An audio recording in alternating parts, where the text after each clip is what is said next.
কি জয়। বন্দেহং শ্রীগুরু শ্রীযুত পদকমলং শ্রীগুরু বৈষ্ণবাংশ্চ শ্রীরূপং সাগ্রজাতং সহগণ রঘুনাথান্বিতং তং সজীবং সাদ্বৈতং সাবধূতং পরিজন সহিতং কৃষ্ণ চৈতন্য দেবং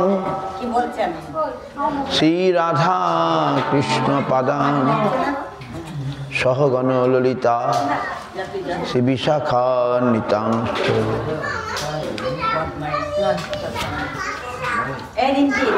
কনকসুরুচিরাঙ্গং সুন্দরং সৌম্যমূর্তিং বিবুধকুলবরেণ্যং শ্রীগুরুং সিদ্ধিপূর্তিং তরুণতপনবাসং ভক্তিদঞ্চিদবিলাসং ভজ ভজ তু মনুরে শ্রীধরম সংবিধানম। গৌরাঙ্গৈক গতি ব্রজাশ্রিতমতি গৌরধাম স্থিতি সৎশাস্ত্রবৃত্তি কুসঙ্গ বিরতি দুস্থ ব্যথা নিষ্কৃতি রূপৈক রতি সনাতন নতি শ্রীজীব তেজস্তুতি শ্রী সিদ্ধান্ত সরস্বতী বিজয়তে গৌরীয় গোষ্ঠীপতি। গুরুদং গ্রন্থদং গৌরধামদং নামদং মুদা ভক্তিদং হরিদং বন্দে ভক্তি বিনোদকং সদা বাঞ্ছা কল্পতরুভ্যশ্চ কৃপা সিন্ধুবেব চ পতিতানাং পাবনেভ্যো বৈষ্ণবেভ্যো নমো নমঃ। পঞ্চতত্ত্বাত্মকং কৃষ্ণং ভক্তরূপ স্বরূপকং ভক্তাবতারং ভক্তাখ্যং নমামি ভক্তশক্তিকং। নমো মহাবদন্নায় কৃষ্ণ প্রেম প্রদায়তে কৃষ্ণায় কৃষ্ণ চৈতন্য নাম্নে গৌরতিষে নমঃ। তপ্ত কাঞ্চন গৌরাঙ্গী রাধে বৃন্দাবনেশ্বরী বিশ্বভানুসুতে দেবী প্রণমামি হরিপ্রিয়ে। হে কৃষ্ণ করুণা সিন্ধু দীনবন্ধু জগৎপতে গোপেশ গোপিকা কান্ত রাধা কান্ত নমস্তুতে।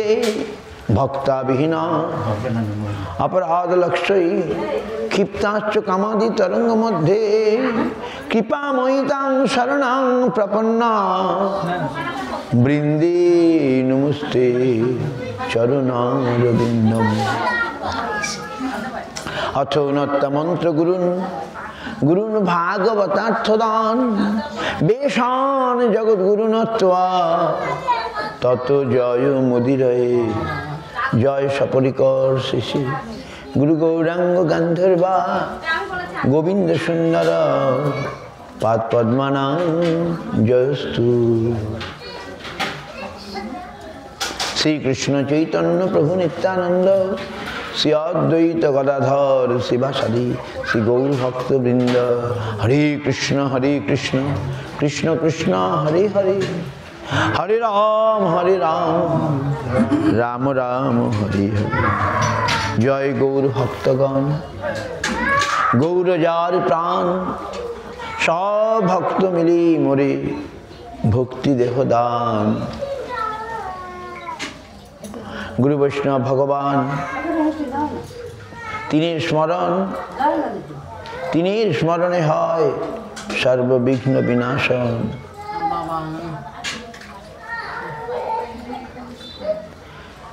জয় রূপ সনাতন ভট্ট রঘুনাথ শ্রীজীব গোপাল ভট্ট দাস রঘুনাথ। এই ছয় গোসারি করি চরণ বন্দন যাহা হইতে বিঘ্ন নাশ অহিষ্ট পূরণ। আহা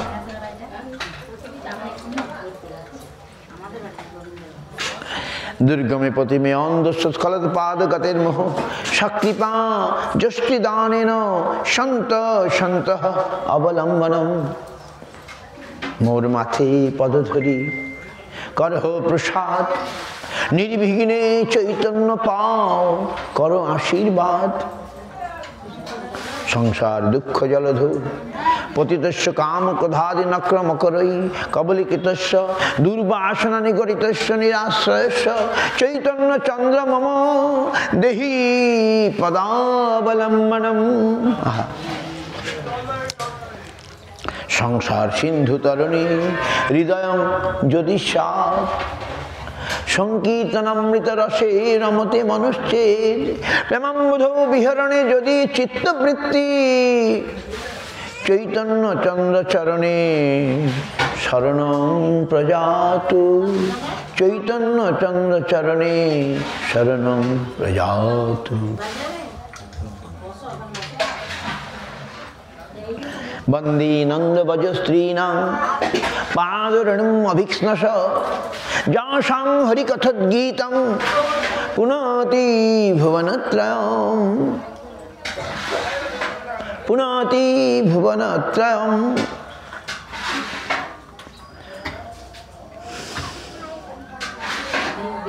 তো ভক্ত শুনলাম আমরা, শুদ্ধ ভকত চরণ রেণু ভজন অনুকূল, আর ভকত সেবা পরম সিদ্ধি প্রেম লতিকার মূল। ভকত সেবা, এই কথাগুলো ভালো করে শুনতে হবে। শোনা মানে পালন করতে হবে, তাহলে আমরা তার ফল পাবো। কি ফল? ভগবানের যে সেবা আমরা করছি, করার চেষ্টা করছি, সেটা অপূর্ণ থাকবে যদি ভক্তকে বাদ দিয়ে করি। ভক্তকে বাদ দিয়ে ভগবানের সেবা হয় কি? হয় না। তাই বলছেন শুদ্ধ ভকত চরণ রেণু ভজন। আমি যে ভজন করব, কি দরকার? শুদ্ধ ভকত। শুদ্ধ ভক্ত কে? আমরা বলি সাধুর সঙ্গ। সাধুর সঙ্গ কে? প্রথম সাধু আমার কাছে আমার গুরুদেব। প্রথম সাধু বলা আছে, সাধু সঙ্গ মানে গুরুপাদ পদ্ম আশ্রয়, এটা হচ্ছে প্রথম সাধু সঙ্গ। সাধু সঙ্গ মানে গুরু সঙ্গ। গুরুদেবী আমার কাছে সাধু, ভগবান আমাকে দিয়েছেন গুরুপাদ পদ্ম। তাহলে সঙ্গ মানে কি? সঙ্গে সঙ্গে থাকা না, বলে ছাড় পোকাও তো সঙ্গে থাকে, থাকে কি না? সঙ্গ মানে সেবা। সাধু সঙ্গ মানে সাধুর সেবা। সাধু সেবা করে কি করতে হবে? তাকে সন্তুষ্ট করতে হবে, সেটাই সাধু সঙ্গ। আর সাধু সঙ্গের সঙ্গে থাকলাম, সাধুর সুখ বিধান করতে পারলাম না, তাহলে সাধু সঙ্গ হলো না। কি? শুদ্ধ ভকত চরণ রেণু ভজন অনুকূল। চরণ রেণু মানে কি?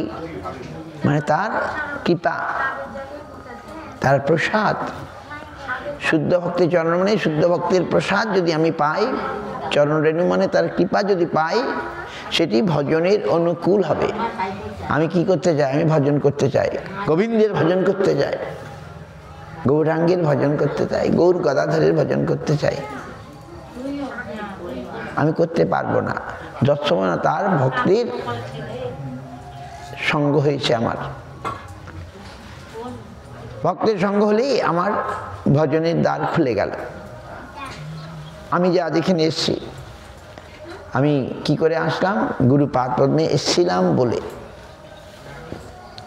গুরুপাদ পদ্মের কাছে ছিলাম বলে আমি আজ এখানে বসে আপনাদেরকে কিছু বলতে চেষ্টা করছি, এমনি নয়। তাহলে গুরুপাদ পদ্মের কাছে থাকতে হবে, তিনি আমার সাধু, তার সেবা করতে হবে। শুদ্ধ ভক্ত, তিনি শুদ্ধ ভক্ত। চরণ রেণু ভজন অনুকূল। তো সাধুসঙ্গ এদের হচ্ছে অন্তর্নিহিত অর্থ। আমি একা কি করতে পারবো না, আমি কারো আশ্রয় করব, আশ্রয় লইয়া ভজে তারে কৃষ্ণ নাহি তেজে, আর সব মরে অকারণ। যারা আশ্রয় নেয় না তারা গন্তব্যে পৌঁছাতে পারবে না। গন্তব্য কোথায়? কৃষ্ণ পাদ পদ্ম আমাদের গন্তব্য। কৃষ্ণ চরণ কল্প বৃক্ষে আমার পৌঁছাতে হবে। কৃষ্ণ চরণ কল্প বৃক্ষ বলা হয়েছে। তো শুদ্ধ ভগত চরণ রেণু ভজন অনুকূল। আর যেটা বললাম সঙ্গ মানে সেবা, ভকত সেবা, প্রেম লতিকার মূল। আমার প্রয়োজন কি? প্রয়োজন হচ্ছে প্রেম, নাকি? আমাদের প্রয়োজন কি? সম্বন্ধ, অভিধেয় প্রয়োজন। সম্বন্ধ মানে ভগবানের সঙ্গে সম্বন্ধ, অভিধেয় মানে উপায়। কি উপায়ে আমি ভগবানকে লাভ করব, এটার উপায় বলে। সম্বন্ধ হবে তবে তো উপায়, তারপরে প্রয়োজন। তিনটি জিনিস আমাদের ভালো করে বুঝতে হবে, সম্বন্ধ, অভিধেয়, প্রয়োজন। আমার কার সঙ্গে সম্বন্ধ? কৃষ্ণের সঙ্গে সম্বন্ধ। গুরুপদ্ম আমাকে জানিয়ে দেন, তার নামই দীক্ষা। গুরুপাদ পদ্ম আমাকে বুঝিয়ে দেন, জানিয়ে দেন, সেটাকে বলে দীক্ষা। দীক্ষা মানে কি? দিব্য জ্ঞান। দিব্য জ্ঞান মানে কি? দিব্য মানে সম্বন্ধ জ্ঞান। সম্বন্ধ জ্ঞান মানে কি? কৃষ্ণ আমার প্রভু, আমি তার দাস, এটাকে বলে সম্বন্ধ জ্ঞান। এইটা যতক্ষণ না হবে আমরা ভজন রাজ্যে প্রবেশই করতে পারবো না। সম্বন্ধহীনভাবে হরিনাম করলে অনেক কাল লাগবে। আগে সম্বন্ধ স্থাপন করতে হবে, সম্বন্ধ হতে হবে। যেমন দেখুন, একটি ছেলে আরেকটি মেয়ে, একটি স্ত্রী একটি পুরুষ, পুরোহিত এসে তাদের সম্বন্ধ করে দেয় বিবাহের মাধ্যমে, বলে এ তোমার স্বামী, এ তোমার স্ত্রী। তখন আর পাড়ার লোক, সমাজের লোক কিছু বলবে না। আর যদি সম্বন্ধ না হয় তাহলে লোকে নিন্দা করবে। এক স্ত্রী পুরুষ যদি তারা একসঙ্গে থাকে তাহলে তারা নিন্দা করবে। কিন্তু বিবাহের মাধ্যমে সম্বন্ধ স্থাপন হয়ে গেলে যে এ তোমার স্বামী, এ তোমার স্ত্রী, মন্ত্র পড়ে অগ্নি সাক্ষী করে বিবাহ হয়, নাকি? তখন সম্বন্ধ হয়ে গেলে তখন আর সমাজের লোক কিছু বলবে না। সেরকম ভগবানের সঙ্গে আমাদের সম্বন্ধ হতে হবে। গুরুপাদ পদ্ম সে সম্বন্ধ করে দেন। গুরুদেব আমাকে মন্ত্র দিয়ে বলেন, এই হচ্ছে তোমার প্রভু, তুমি তার সেবা করো, বাস। তাকে ডাকো, তার স্মরণ করো, ইত্যাদি ইত্যাদি।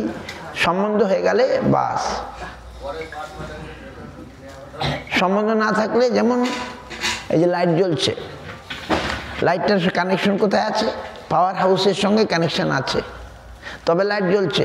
তাহলে আপনি লাইট লাগিয়ে দিলেন, তার লাগিয়ে দিলেন, পাওয়ার সঙ্গে সম্বন্ধ, কানেকশন নাই, লাইট জ্বলবে? জ্বলবে না। আবার কানেকশনটা, লাইনটা কেটে গেলে লাইট জ্বলবে না। তেমনি আমাদের ভগবানের সঙ্গে কানেকশনটা করতে হবে এবং রাখতে হবে। কানেকশনটা যেন বজায় থাকে, কেটে না যায়, তাহলে আর লাইট জ্বলবে না। সম্বন্ধ এই জন্য খুব ইম্পর্টেন্ট। আমাদের মধ্যে দেখুন নানা রকম সম্বন্ধ, কেউ পুত্র, কন্যা, স্ত্রী, একটা সম্বন্ধে আমরা জড়িয়ে আছি। সম্বন্ধই সব। সম্বন্ধ না থাকলে কিছু হবে না। তেমনি ভগবানের সঙ্গে যদি সম্বন্ধ না হয় তাহলে বেকার। ভগবান আমার প্রথম সম্বন্ধ কি?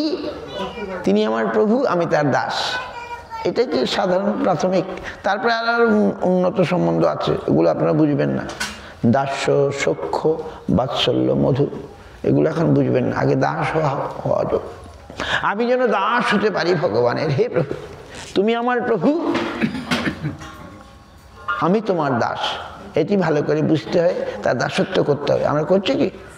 আমরা ভগবানের দাসত্ব করছি না, আমরা মায়া দাসত্ব করছি। সবাই নয়,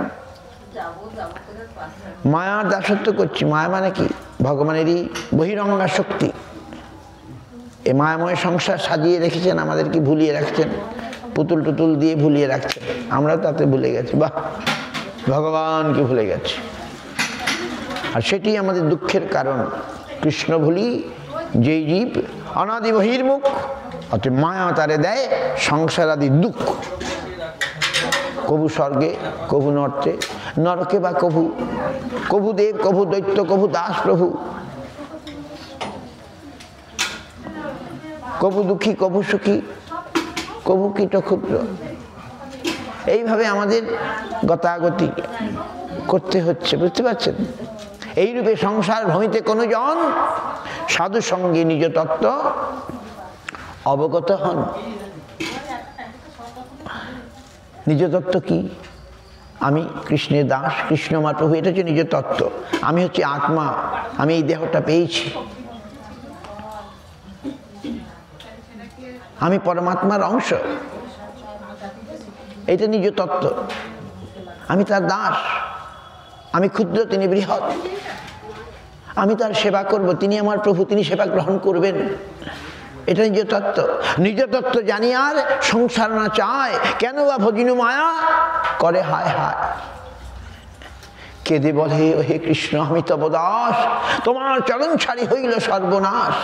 ভক্ত তখন বুঝতে পারে। কিভাবে বুঝতে পারে? সাধু সঙ্গের ফলে, গুরু সঙ্গ, গুরু কৃপা, গুরু সেবার দ্বারা বুঝতে পারে।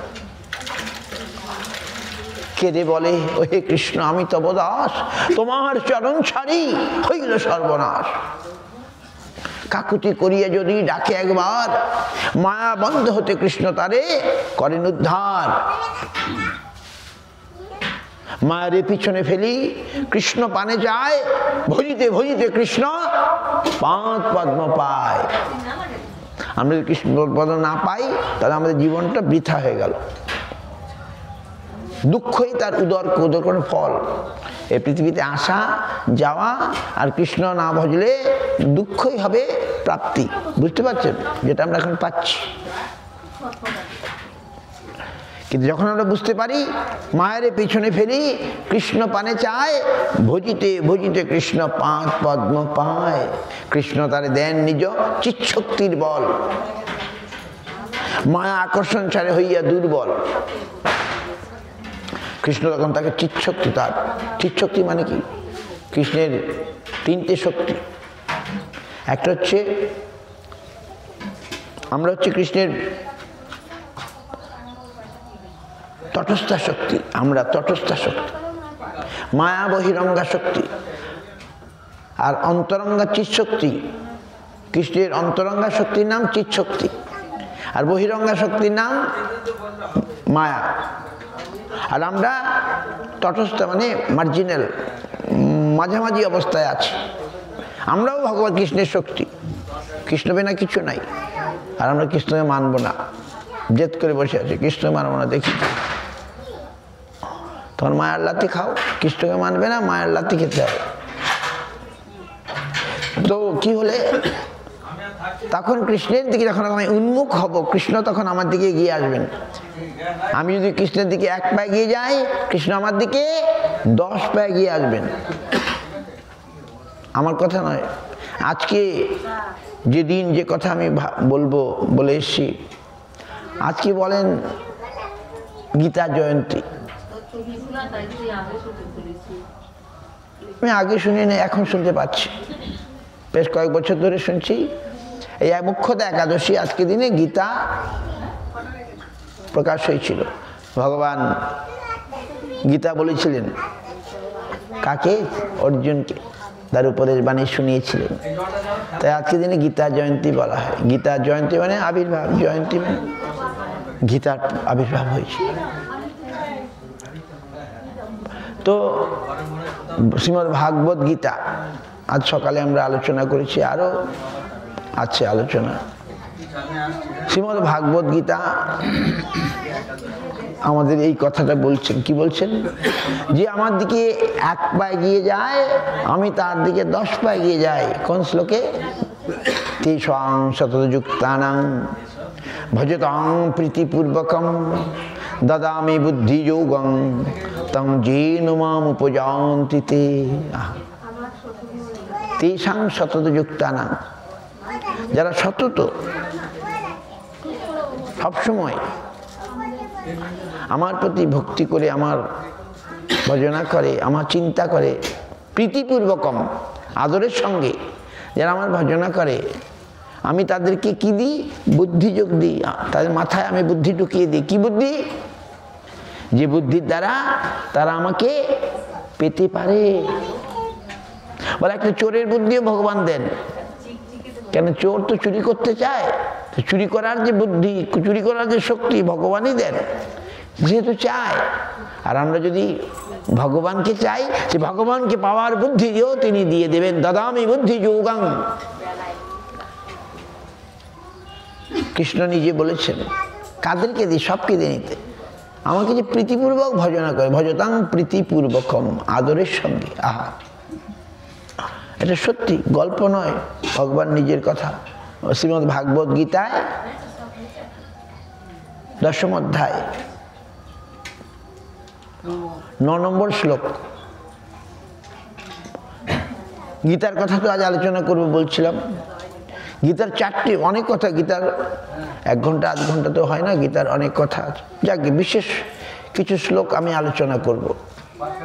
প্রথমে আমি কি বললাম? সম্বন্ধ জ্ঞানের কথা,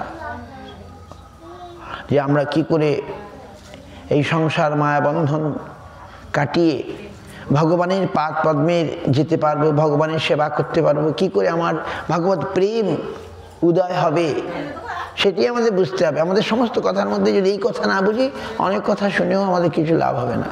মানে সম্বন্ধ জ্ঞানে প্রতিষ্ঠিত হতে হবে।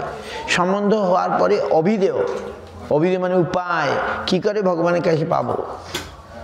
আমি জানলাম কৃষ্ণ আমার প্রভু, তাই তার সেবা করতে হবে, ভজনা করতে হবে। কি করে? কৃষ্ণ নামই হচ্ছে অভিধেয়। কৃষ্ণ নামের আশ্রয় করে নামের সাধন করতে হবে, ভক্তির সাধন করতে হবে, সেটাই অভিধেয়, উপায়। ভক্তি মানে ভগবানের নাম আদি, কীর্তন আদি, সেবা আদি, উপায়। আর এটা করলে পরে কি পাবো? প্রয়োজন কৃষ্ণ প্রেম। কৃষ্ণ প্রেম আমাদের প্রয়োজন। বলি কৃষ্ণ প্রেম জিনিসটা আবার কিরকম? প্রেম তো বুঝি না, ভক্তি বুঝি তো। ভক্তি, ভক্তিরই গাঢ় অবস্থা হচ্ছে প্রেম। ভক্তি যখন গাঢ় হয়ে যাবে তখন সেটা প্রেম হয়ে যাবে। এই জগতে এটা হয় না, আর ভগবানের সঙ্গেই হয়। এই জগতে প্রেম টেম নাই, সব অন্য কিছু। প্রেমে প্রেম বলে, কিন্তু প্রেম নয়। প্রেম শব্দটি ভগবানের জন্যে, আর কারোর সঙ্গে হয় না। অপার্থিব, অপ্রাকৃত। এই জগতে যা কিছু কামনা বাসনায় পূর্ণ। কামে প্রেমে দেখো ভাই, লক্ষণেতে ভেদ নাই। কাম কভু প্রেম নেই হয়। আত্ম ইন্দ্রিয় প্রীতিবাঞ্ছা তারে বলি কাম, কৃষ্ণ ইন্দ্রিয় প্রীতিবাঞ্ছা ধরে প্রেম ও নাম। তো সেই কৃষ্ণ প্রেম পাওয়াই হচ্ছে আমাদের প্রয়োজন, অন্য কিছু প্রয়োজন নেই। আমরা বাতুলের মতো, পাগলের মতো অন্য কিছু খুঁজছি, সুখ পাবো বলে, আনন্দ পাবো বলে, মোটেই না। মরীচিকা, মরীচিকা দেখে জল মনে করছি। সংসারটা মরীচিকা। মরীচিকা বোঝেন? অনেক দূরের রাস্তা যখন যান, রোদের তাপে ওই রাস্তাটার মধ্যে মনে হচ্ছে জল, জল দেখা যাচ্ছে। গাড়ি করে যখন আমরা যাই, রাস্তাটা দূরে দেখা যাবে জল, আসলে জল নয়। যে কাছে যখন যাব, যেমন রাস্তা তেমন, জলের জল নাই। মরুভূমিতে পথিক চলতে চলতে মনে করে ওই জল আছে, জল আছে, আসলে জল একটা মরীচিকা, জলের মতো জল নয়। তো এই জগতে আমরা সুখের জন্য ঘুরছি, সুখ পাবো বলে বলে মনে হচ্ছে ওইখানে সুখ আছে, ওই সুখ আছে। যেই যাচ্ছে যাচ্ছে দেখ না, সুখ তো নেই। সুখ কোথায় আছে? গোবিন্দের পাদ পদ্মে সুখ আছে। গোবিন্দই সুখ স্বরূপ, আনন্দ স্বরূপ। সমস্ত সুখ আনন্দ সব তাঁর পাদ পদ্মে আছে। তার পাদ পদ্ম পেলেই আমি সুখ পাবো। ওই মরীচিকার মধ্যে, সংসারের মধ্যে সুখ করছি, গিয়ে দেখছি ধোকা। আমরা ধোকা খাচ্ছি। সুখ বলে যাকে অনুভব করলাম, সে আমায় দুঃখই দিল। সুখের লাগিয়া এ ঘর বাঁধিনু, অনলে পুড়িয়া গেল। সুখের লাগিয়া এ ঘর বাঁধিনু, অনলে পুড়িয়া গেল। বৈষ্ণব কবি গাইছেন নাকি?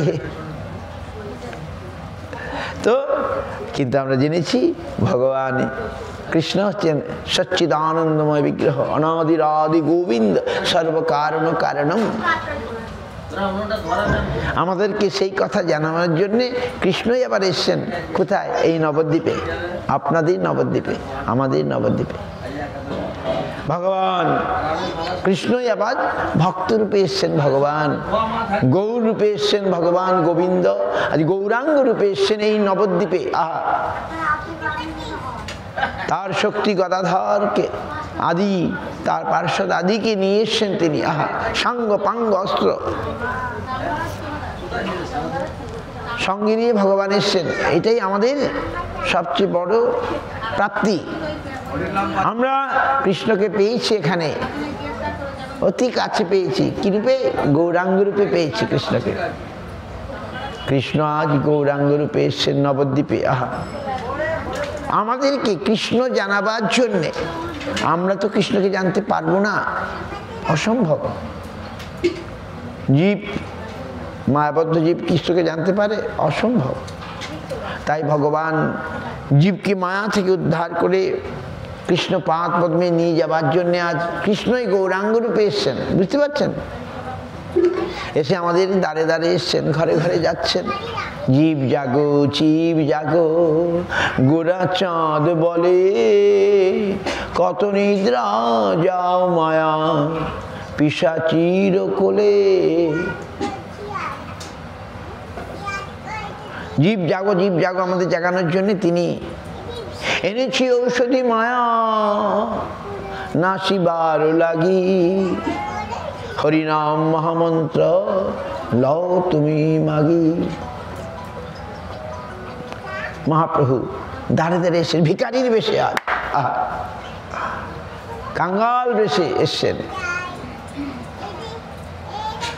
আমাদেরকে কৃষ্ণ উন্মুখ করবার জন্যে।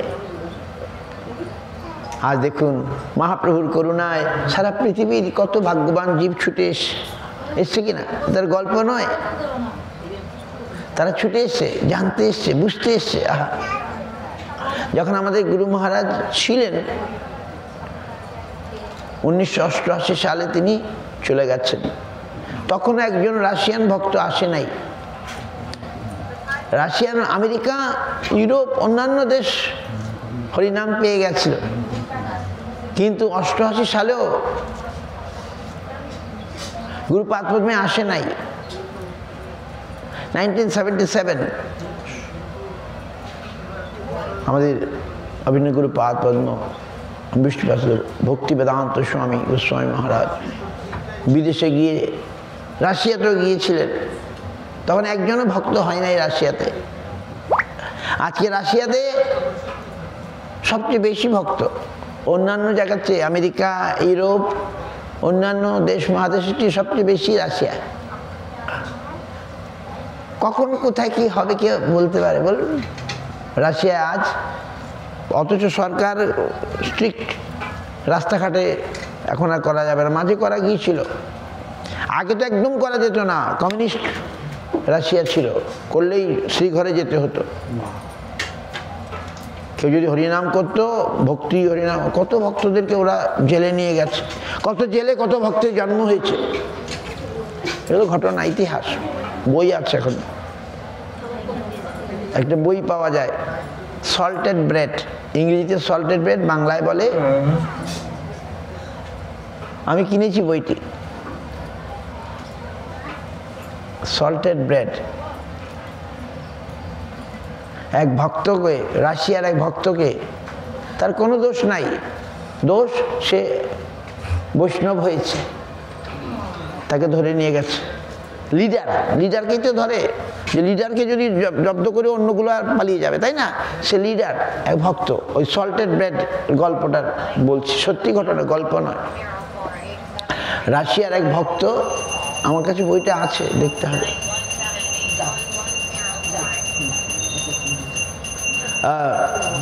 নিয়ে গেছে, নিয়ে বলছে তুমি লিখে দাও এই কৃষ্ণ ভাবনামৃত বা কৃষ্ণ এই যে ভক্তি খুব খারাপ জিনিস, তুমি কাগজে লিখে দাও, তাহলে তোমাকে মুক্তি করে দেব। সে বলছে না, আমি কখনো লিখবো না, সেটা আমি কখনো লিখব না, তুমি আমায় লিখে দাও।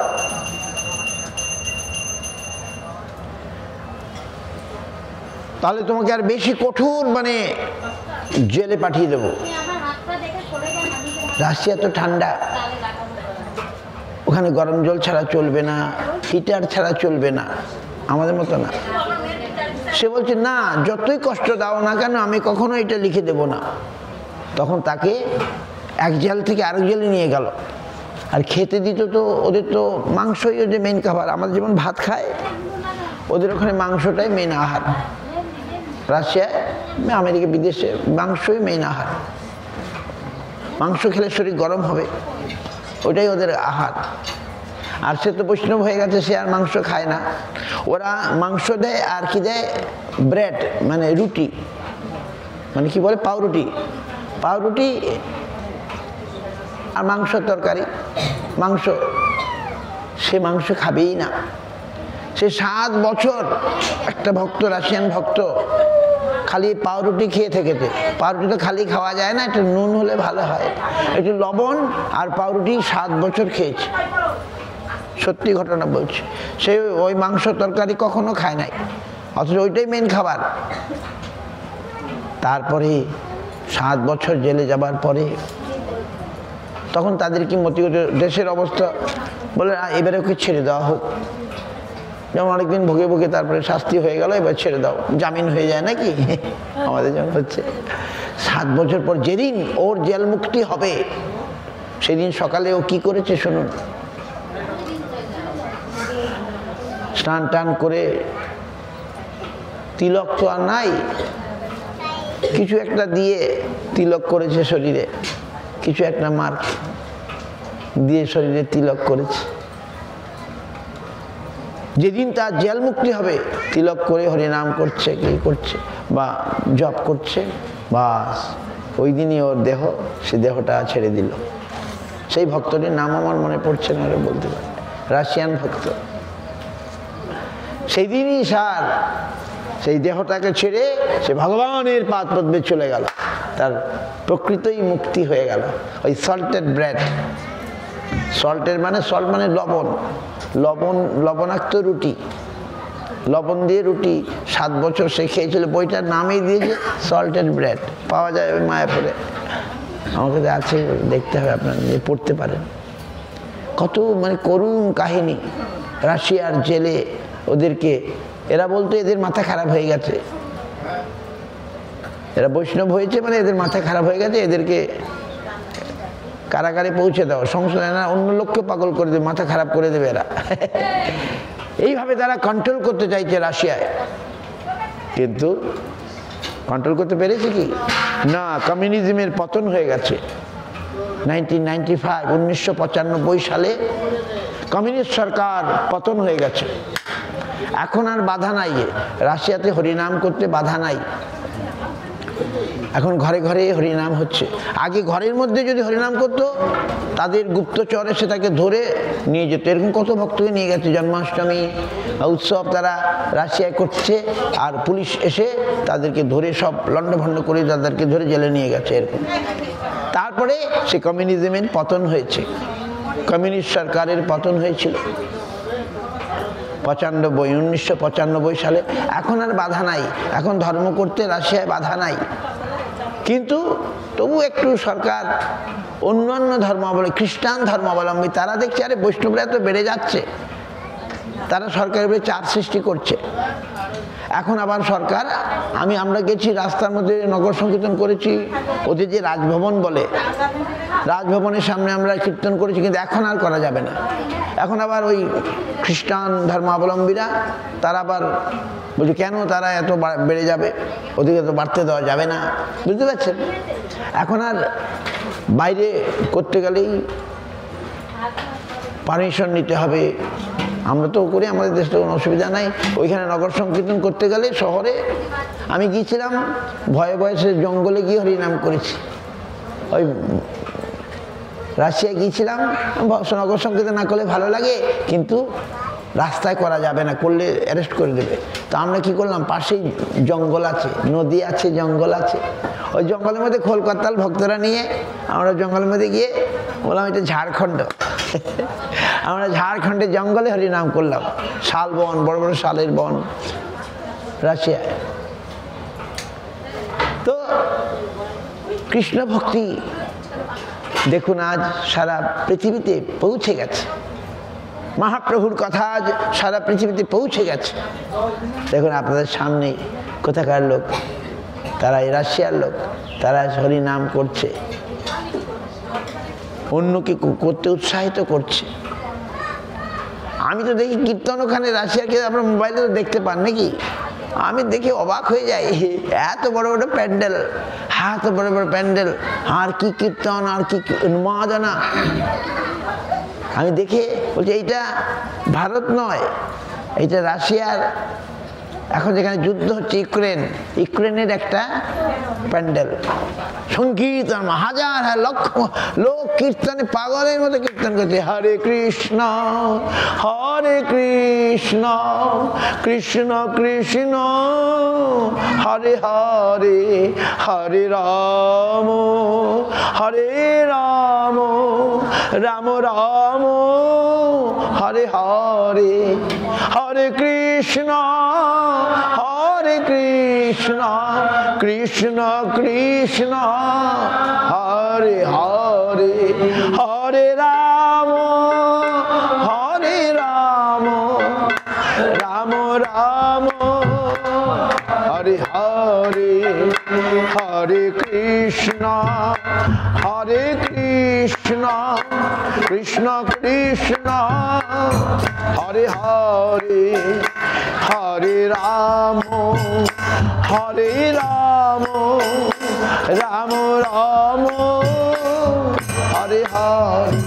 এইভাবে ভক্তরাজ দু হাত তুলে নেচে কেঁদে, আরে আজ মহাপ্রভুর কৃষ্ণ প্রেম যা দিতে এসেছিলেন আজ রাশিয়ায় পৌঁছে গেছে, সারা পৃথিবীতে পৌঁছে গেছে। আরে ভাগ্যবান আমরা হচ্ছি, আমরা রাশিয়ান নই, আমেরিকান নই, ভারতীয় নই। ও লোকে বলবে মহারাজ আবার কি বলছে, আমরা হচ্ছে জীবাত্মা, আমরা ভগবানের অংশ, মামই বংশ জীবলোকে জীবভূত সনাতন। আমি এখন ভারতে জন্মেছি, ভালো কথা, কেউ রাশিয়ায় জন্মেছে, কেউ আমেরিকায় জন্মেছে। আসলে আমি কে? আমি ভগবানের অংশ, মামই বংশ জীবলোকে জীবভূত সন। আমরা জীব, আমাদের আত্মাটা কি আমাদের তৈরি? আত্মাটা কোথা থেকে এসে বলুন? পরমাত্মার অংশ, তবে ক্ষুদ্র অংশ, বিভিন্ন অংশ, নট ডাইরেক্ট অংশ। অতি যেমন এক সমুদ্র জল আর এক গ্লাস জল, দুটি জল। এই জন্য আমাদের সঙ্গে ভগবানের সম্বন্ধ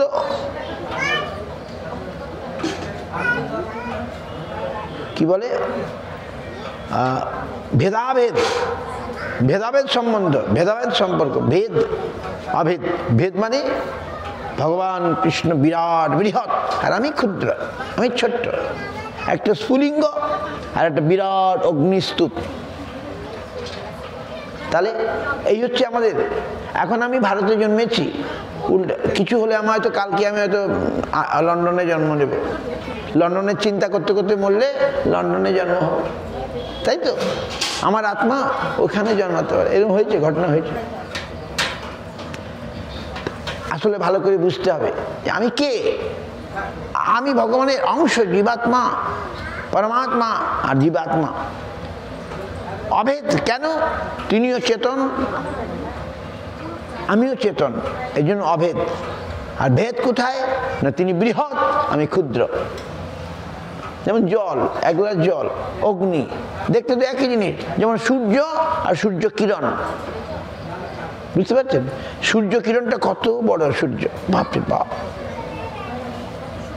আমাদের জানলা দিয়ে ঘরের মধ্যে আসছে, সামান্য তার একটা সূর্য যদি এখানে কাছে চলে আসে, কিছু থাকবে না, সব হরিবোল হয়ে যাবে। আর সূর্যটা দূরে আছে কিন্তু তার কিরণটা কত ছোট, তা আমরাও সেরকম ভগবান বৃহৎ ভূমা, আর আমরা ক্ষুদ্র অতি। বললাম 1 গ্লাস জল আর 1 সমুদ্র জল, জল সে একই জিনিস।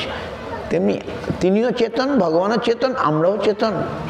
তিনি বৃহৎ চেতন, আমরা অনুচেতন। এই কথা ভালো করে বুঝতে হবে। তিনি বৃহৎ, আমি ক্ষুদ্র। ক্ষুদ্রের কাজ হচ্ছে বৃহতের সেবা করা। যাই হোক, আজ হরিনাম নিয়ে মহাপ্রভু এসছেন এই জগতে, সেই হরিনাম আমরা করব, মহাপ্রভু উপদেশ আমরা গ্রহণ করব, তাহলে আমাদের জীবনটা ভালো যাবে।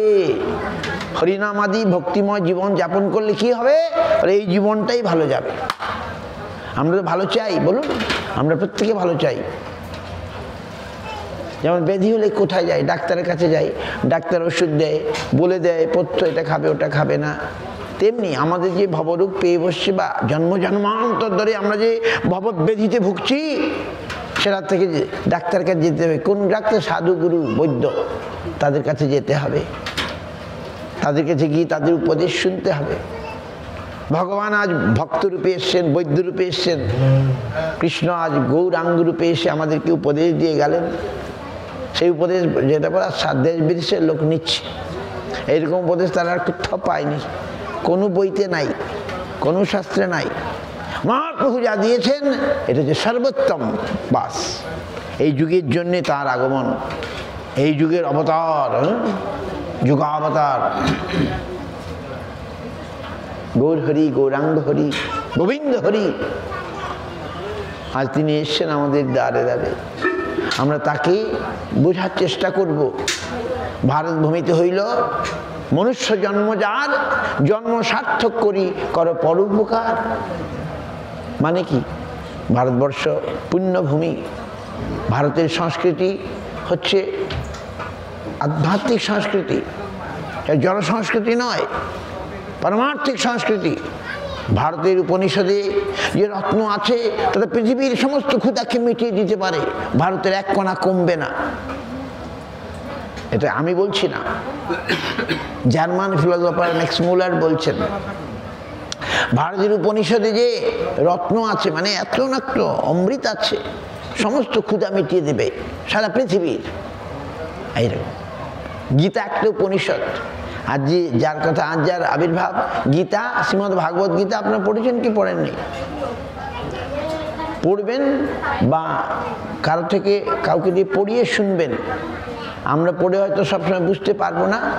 এই জন্য যেমন আমরা মাস্টার রাখি দিই, ছাত্রের ছেলের জন্য মাস্টার রাখি, মাস্টার বুঝিয়ে দেবে ভালো করে পাঠগুলো। তেমনি গীতা আমাদের ভালো করে পড়তে হবে, মাস্টার থেকে পড়লে আরও ভালো। গীতা তো সংস্কৃতে, সেই গীতা জ্ঞান আমাদের দরকার।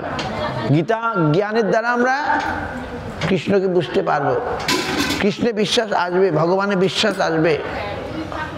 এই জন্য গীতা আমাদের প্রতি ঘরে ঘরে আছে। এই ভারতীয় বা হিন্দুর ঘরে ঘরে গীতা আছে, কিন্তু আমরা পূজা করি কিন্তু ভালো করে পড়ি না বা শুনি না। এটা করতে হবে। এই যে সমস্ত ভক্তরা এসে, আমিও এসেছি গীতা কথাতে, গীতা আমাকে এই পথে সাহায্য করেছে, নাহলে আমি আসতে পারতাম না। আপনারা সকলে গীতা পড়বেন, শুনবেন। কিন্তু সংস্কৃত বললাম, সংস্কৃত জানি না, না ও তো অনুবাদ আছে, বাংলাটা তো অনুবাদ আছে। সংস্কৃত সোজা, খুব সহজ। গীতার ভাষা ভগবানের ভাষা, খুব সহজ, কঠিন নয়, এত মিষ্টি, এত সুন্দর, না বুঝলেও ভালো লাগবে। আজ সকালেই বলেছিলাম গীতা সুগীতা কিম কর্তব্য শাস্ত্র বিস্তরই যার সঙ্গে পদ্মনাভশ্চ মুখপদ্মাদ বিনিশ্চিতা। গীতা সুগীতা মানে খুব সুন্দর করে গান করা হয়েছে, ওখানে ভগবান গান করেছেন। গীতার গীতা মানে গীত মানে কি? গীতা মানে কি? গীতা মানে গান, ভগবানের গান। সাক্ষাৎ পদ্মনাভশ্চ মুখপদ্মাদ বিনিশ্চিতা, পদ্মনাভের মুখ থেকে যা বেরিয়ে আসছে। কি কর্তব্য? অন্য শাস্ত্র বিস্তরে, অন্য শাস্ত্রের কি দরকার? যার সঙ্গে ভগবান ডাইরেক্ট আমাদেরকে বলছেন। আব্দুল কালাম ভারতের প্রেসিডেন্ট ছিলেন, তার জন্ম হয়েছে মুসলমান ঘরে, কিন্তু তিনি জ্ঞানী পণ্ডিত বা সায়েন্সিস্ট ছিলেন, বৈজ্ঞানিক ছিলেন। তিনি প্রতিদিন গীতা পড়তেন। কেন? গীতার মধ্যে কিছু আছে, এমন কথা আছে যেগুলো আমাদের বল দেবে।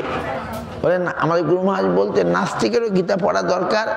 সে নাস্তিক্য করবে, তার বলের দরকার তো, সেও গীতা থেকে পেয়ে যাবে। আর সত্যি সত্যি যদি গীতাকে পড়ে বা শুনে, সে আর নাস্তিক থাকবে না, সে আস্তিক হয়ে যাবে। অর্জুন, আপনারা সব আজকাল কি বলে মহাভারতের কৃপায় দেখেছেন তো, মহাভারত ঘরে ঘরে টিভিতে সিরিয়ালে দেখিয়েছে। যাই হোক, আমি সিরিয়ালের কথা বল, সিরিয়ালে অনেক কিছু আবার গোলমালও থাকে। সিরিয়ালে আমরা কি দেখলাম? বিশ্বরূপ, বাপরে বাপ, কৃষ্ণ বিশ্বরূপ দেখাচ্ছে, ওর বাপরে বাপ, ভয়ানক ভীষণ বিশ্বময় তিনি ব্যাপ্ত। অর্জুন বললেন, প্রভু কৃষ্ণ তো তাকে বললেন আমি সব, আমি সব, আমি সব, জগতে যা কিছু ভালো আমি, জগতে যা কিছু বড় আমি, জগতে যা কিছু সুন্দর আমি, সব আমি, সব আমি। অর্জুন বললেন, প্রভু একবার যদি সখাত, একবার যদি তোমার ওই বিশ্বরূপটা তো দেখাতে, তাহলে তো ভালো হয়।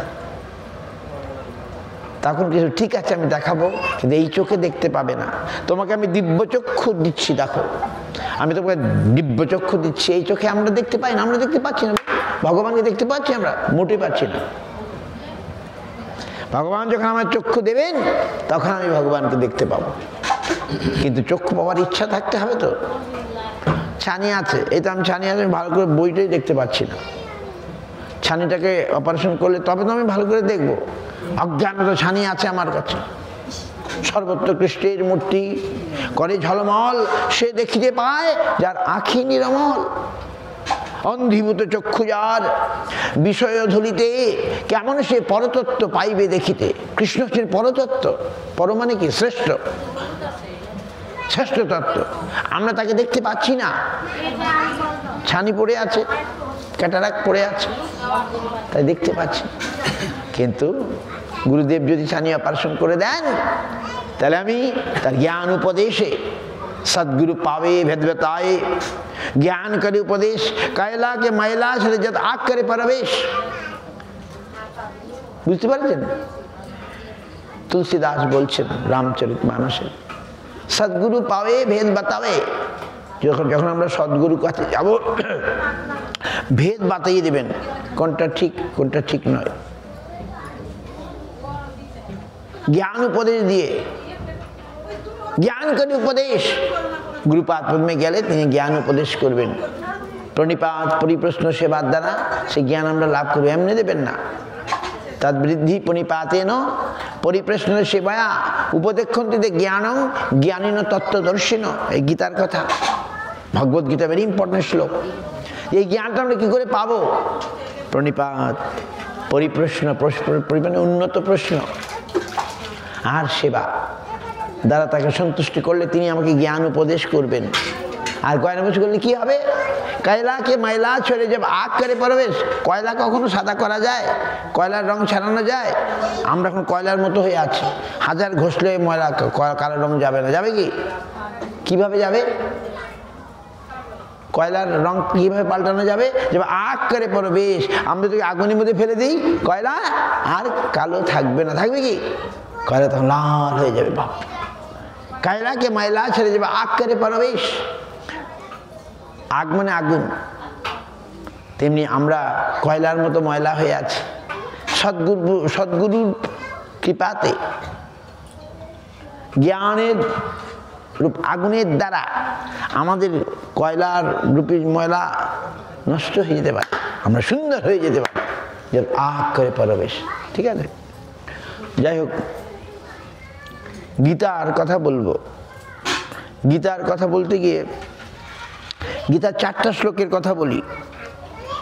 গীতার 4টে শ্লোককে বলে গীতা বলে চতুশ্লোকী গীতা। বুঝতে পারছেন?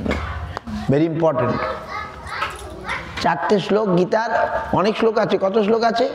800 শ্লোক, 800 শ্লোক আছে।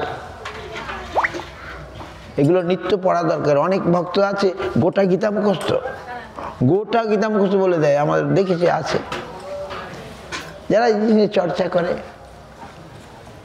যাই হোক, আমাদের গোটা না করলেও কিছু ইম্পর্টেন্ট শ্লোক আমাদের জানা দরকার।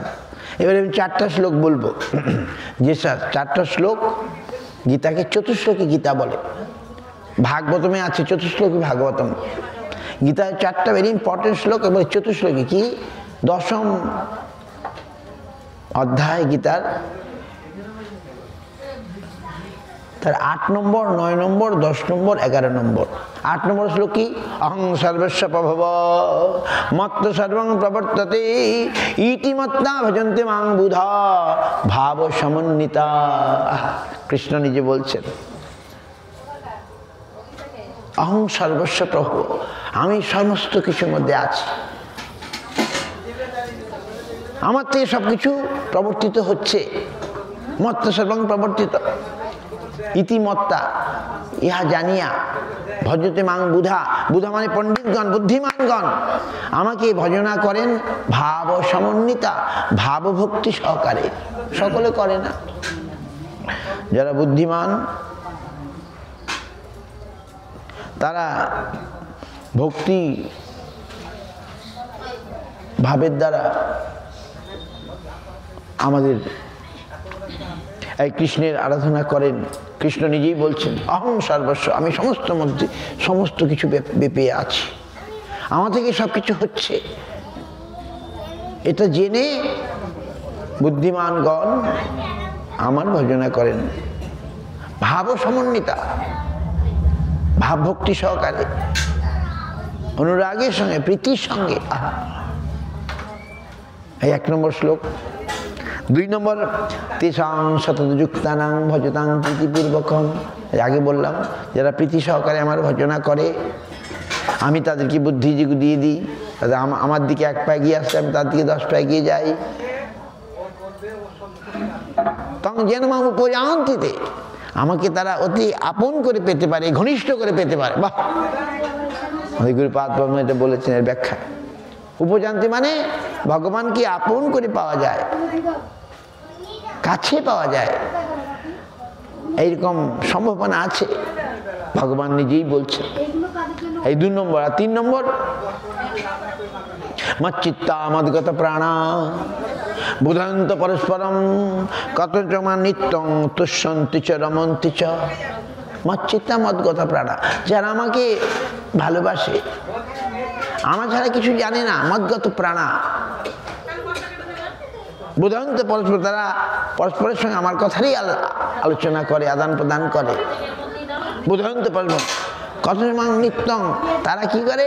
নিত্য তুষ্যন্তি চ রমন্তি চ। কতজমা নিত্য, তারা প্রতিদিন আমার কথারই আলোচনা করে, নিত্যম। আর তার ফলে কি পায়? আমরা ভগবানের আরাধনা করবো, আমরা কিছু পাবো না। কি পায়? তুষ্যন্তি, পরম সন্তোষ, পরম তৃপ্তি, রমন্তি চ, তারা আমার সঙ্গে কি বলে? আমার সঙ্গ পেয়ে যায়। ভগবানের সঙ্গ পেলে কি হয় বলুন দেখি? ভগবানের সঙ্গ পেলে কি হবে? রমন্তি চ। আহা, রমন্তি মানে কি? অন্তরঙ্গ সঙ্গ। আহা, বুঝতে পারছেন? ভগবান নিজের মুখে বলছেন মচ্চিত্ত, যারা আমায় ভালোবাসে, মচ্চিত্তা মদ্গত প্রাণা বোধায়ন্ত, তারা পরস্পর আমার কথারই আলোচনা করে, আদান প্রদান করে। তুষ্যন্তি, তার ফলে তারা পরম সন্তোষ লাভ করে। তুষ্যন্তি রমন্তি চ, তারা আমার সঙ্গ লাভ করে। বাপ রে বাপ, ভগবানের সঙ্গ লাভ করলে কি হবে? আমরা এই জগতে ভগবানেরই সৃষ্টি, কিছু সঙ্গ পেয়ে ভাবছি বাহ কি সুন্দর। মোটেই সুন্দর নয়। সেটা ক্ষণিকের আমাকে চমক দিচ্ছে, তারপরেই দুঃখ। বলুন, ক্ষণিকের সুখ, তারপরেই দুঃখ। যারা বুদ্ধিমান তারা ক্ষণিক সুখ চান না। আমরা চাই কি? আমরা নিত্য অনন্ত সুখ, যেখানে কোনো বিচ্ছেদ নাই, যেখানে কোনো কি বলে বাধা নাই, যেখানে বিয়োগ নেই, এখানে সুখ। আজ আমি খুব সুন্দর, তারপরে কাল মৃত্যু হয়ে যাব, আমার এই রূপ থাকবে না। থাকবে কি? কিন্তু ভগবান চির সুন্দর, অনন্ত সুন্দর, আমি তাকে চাই। বাহ, ভগবান কখনো বুড়ো হন না, তিনি চির কিশোর। গোবিন্দ আমার চির কিশোর। তিনি নিত্য নতুন নবনবয়মান। আমি গোবিন্দকে চাই, আমি তার সঙ্গ চাই। বুঝতে পারছেন?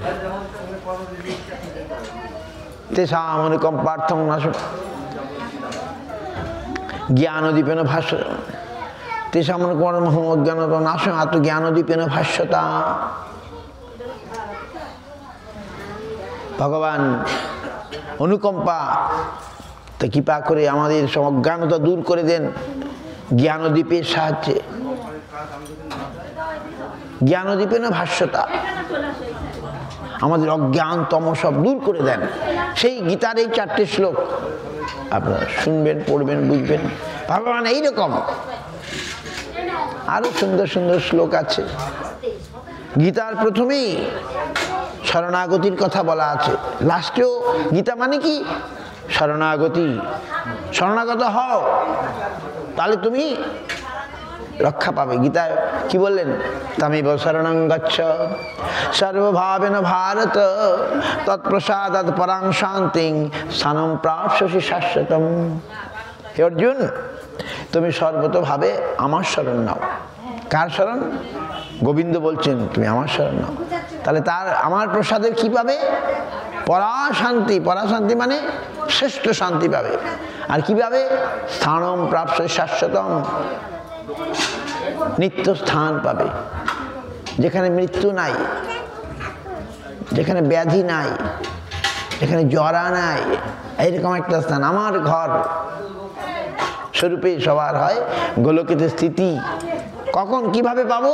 যদি আমি তার শরণাগত হই। গীতা আমাদেরকে শরণাগতি শিক্ষা দিচ্ছেন, বুঝতে পারছেন? গীতা, শ্রীমদ্ ভাগবত গীতা কি শিক্ষা দিচ্ছেন? শরণাগতি শিক্ষা। তামেব শরণং গচ্ছ সর্বভাবে, পরিপূর্ণভাবে, সর্বভাবে না ভারত। হে অর্জুন, অর্জুনকে উপলক্ষ করে তিনি আমাদেরকে বলছেন। আমাদের কি বলছেন? সেই শরণাগতির কথা আবার কি বললেন? সর্বধর্মান পরিত্যজ্য মামেকং শরণং ব্রজ অহং ত্বাং সর্বপাপেভ্যো মোক্ষয়িষ্যামি মা শুচা। ভগবান কি সাংঘাতিক কথা বলছেন এই শ্লোকে। বাল গঙ্গাধর তিলক নাম শুনেছেন? বড় পণ্ডিত ছিলেন বাল গঙ্গাধর। তিনি গীতার টিকা লিখেছেন, আমাদের গুরু মহারাজ থেকে শোনা। বাল গঙ্গাধর তিলক বলে একজন বিখ্যাত লোক আর কি, তিনি গীতার টিকা লিখেছেন। ভগবান এই শ্লোকটিতে সোনার থালায় অমৃত পরিবেশন করেছেন।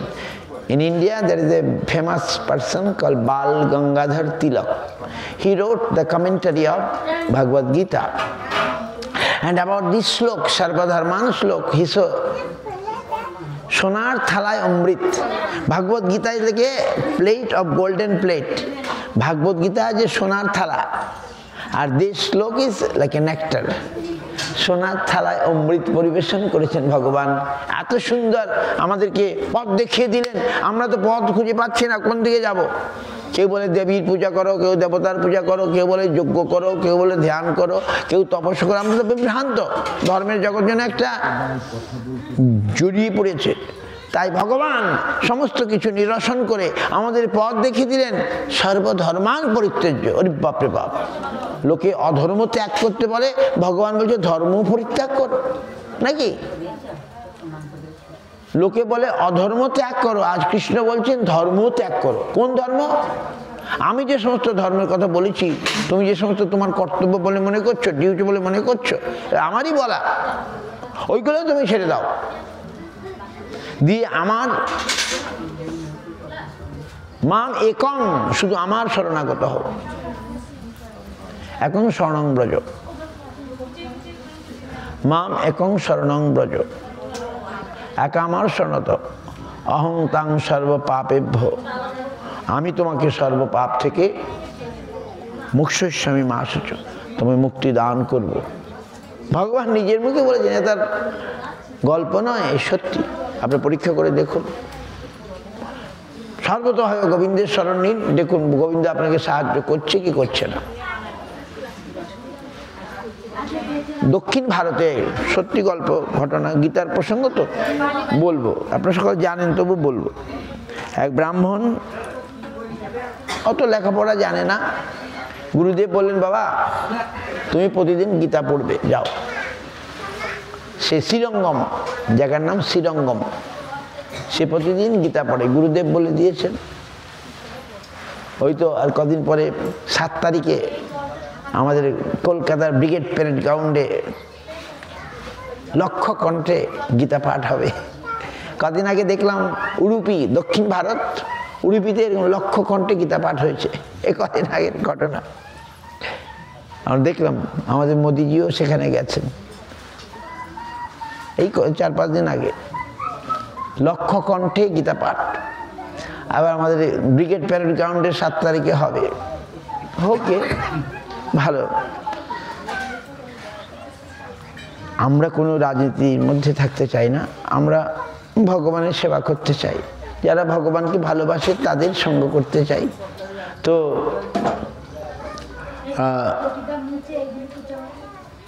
কারণ আমাদের সময় কম, অল্প সময়ের মধ্যে আমাদের ভগবানকে লাভ করতে হবে। এদিক ওদিক বেশি ঘোরাফেরা করলে সময় নষ্ট হয়ে যাবে। একবার সোজা ডাইরেক্টলি অ্যাপ্রোচ টু গোবিন্দ, বাস। গোবিন্দ তো আমাদের বসে আছেন কি, আমাদের প্রভু, আপনারা সকলে চিনেন তো নাকি? অশোক মুন্সিজি, তিনি এখন বুঝতে পেরেছেন, বলে আর ওইসব মধ্যে আর থাকবো না, ছিলাম অনেকদিন। গুরুপাদ পদ্মের কৃপায় একমাত্র ভগবানের আরাধনাই আমাদের একমাত্র কর্তব্য, অন্য কিছু করে সময় নষ্ট। যারা বুদ্ধিমান তারা, এই জীবনটা হচ্ছে সোনার মতো দামি। সোনা দিয়ে কেউ গর্ত বোঝাই করে বলুন? সোনা দিয়ে কেউ বলে রাবিশ দিয়ে গর্ত বোঝাই করে নাকি? আর সোনা দিয়ে যদি কেউ গর্ত বোঝাই বলে তাহলে তাকে বলে বোকা লোক। রাবিশ কম দামি জিনিস দিয়ে গর্ত বোঝাই করে। এই মানব শরীরটা সোনার মতো দামি, সেটা দিয়ে সামান্য কাজ করব, তুচ্ছ কাজ করব না। এই মানব দেহ অতি মূল্যবান, সবসময় পাওয়া যায় না। আমি এখন পেয়েছি। কি বললেন? ভাগবতে আছে, নিদেহ মাধ্যম সুলভম সুদুর্লভম প্লবং সুকল্পম গুরু কর্ণধারম ময়ানুকূলেন নবস্যত ইরিতং পুমান ভবাব্দিং ন তরেত স আত্মহ। কৃষ্ণ বলছেন উদ্ধব মহারাজকে, কি বলছেন? নৃদেহ মাধ্যম, নৃদেহ মানে এই নরদেহ, খুব সুন্দর। আদ্য মানে খুব ভালো। সুলভম, শুধু সুলভম, আমি পেয়েছি, সুলভ হয়েছে আমার কাছে। আসলে এটা সুদুর্লভ। দেখো, সুদুর্লভ, এই নিদেহটা সুদুর্লভ, চট করে পাওয়া যায় না, সবসময় পাওয়া যায় না। আমরা 80 লক্ষ জন্ম পেয়েছি বিভিন্ন এই উদ্ভিদ, গাছপালা, পাহাড় পর্বত, তার জীব জন্তু, জানোয়ার, পশু, তারপরে দিয়ে এই মানব জন্ম পেয়েছি। 80 লক্ষ জন্ম, এইসব পশু পক্ষী কীট পতঙ্গ, তার হিসাব আছে।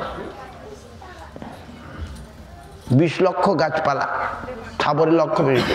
জলজ 9 লক্ষ, জলজ মাছ, কুমির, হাঙ্গর 9 লক্ষ। কৃমিজং রুদ্র লক্ষ, কৃমি, ওই পেটে কৃমি হয় না, এরকম ইনসেক্ট, পোকা মাকড়, এরকম 11 লক্ষ। তাহলে কত হলো? 20 আর 29 আর 11 40 লক্ষ। পশ্চাদিনা লক্ষ 300। পশু 30 লক্ষ।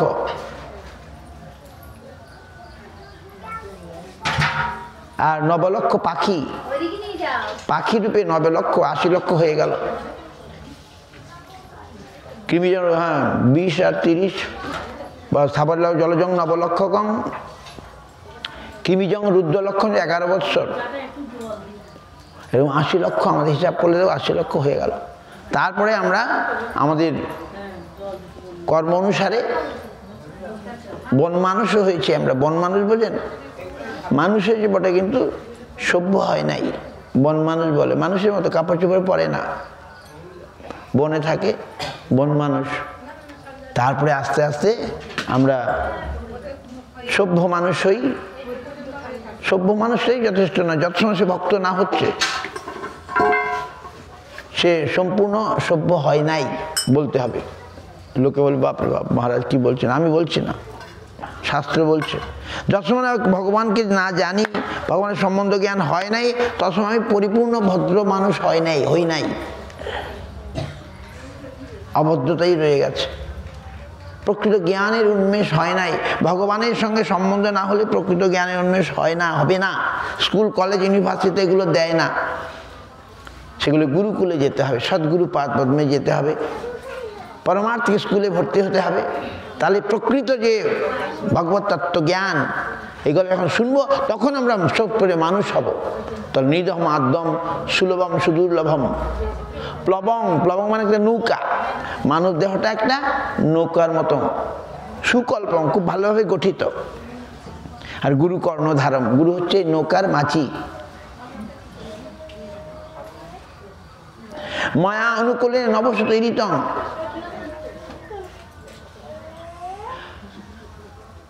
আর সাধু শাস্ত্র হচ্ছে ওই পাল খাটায় না, আগে তো আর মোটর ছিল না, ওই দুটো ডান্ডার উপরে একটা পাল খাটায়। সাধু শাস্ত্র হচ্ছে সেই, গুরুদেব হচ্ছেন মাঝি, আর সাধু শাস্ত্র হচ্ছে সে পাল, বাতাসে নৌকা চলে।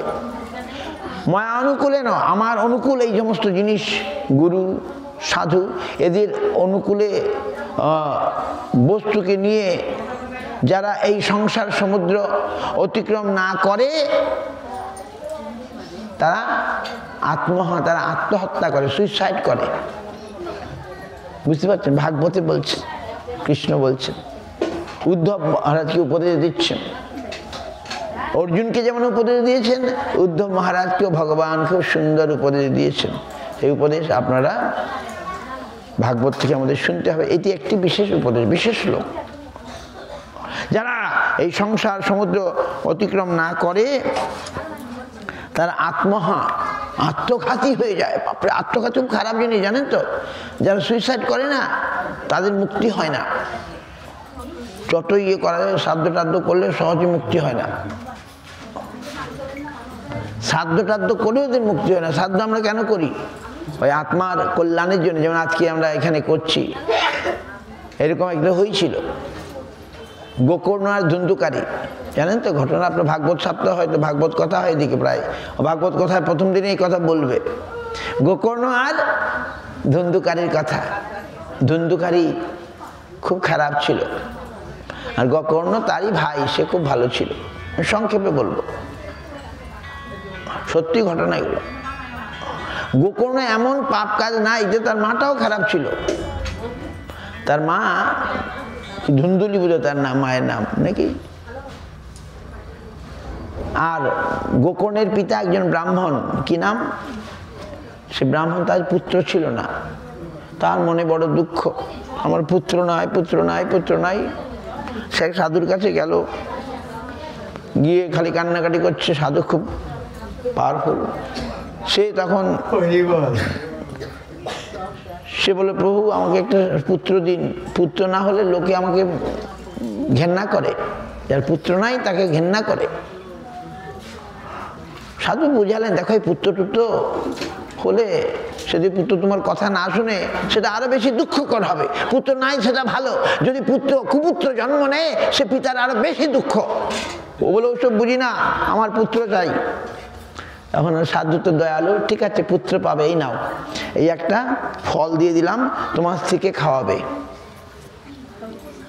সে বাড়ি গিয়ে তার স্ত্রীকে বলল, দেখো এই যে ফল সাধু দিয়েছেন, সাধু বলেছেন এই ফলটা খেলেই তোমার পুত্র হবে। বাহ!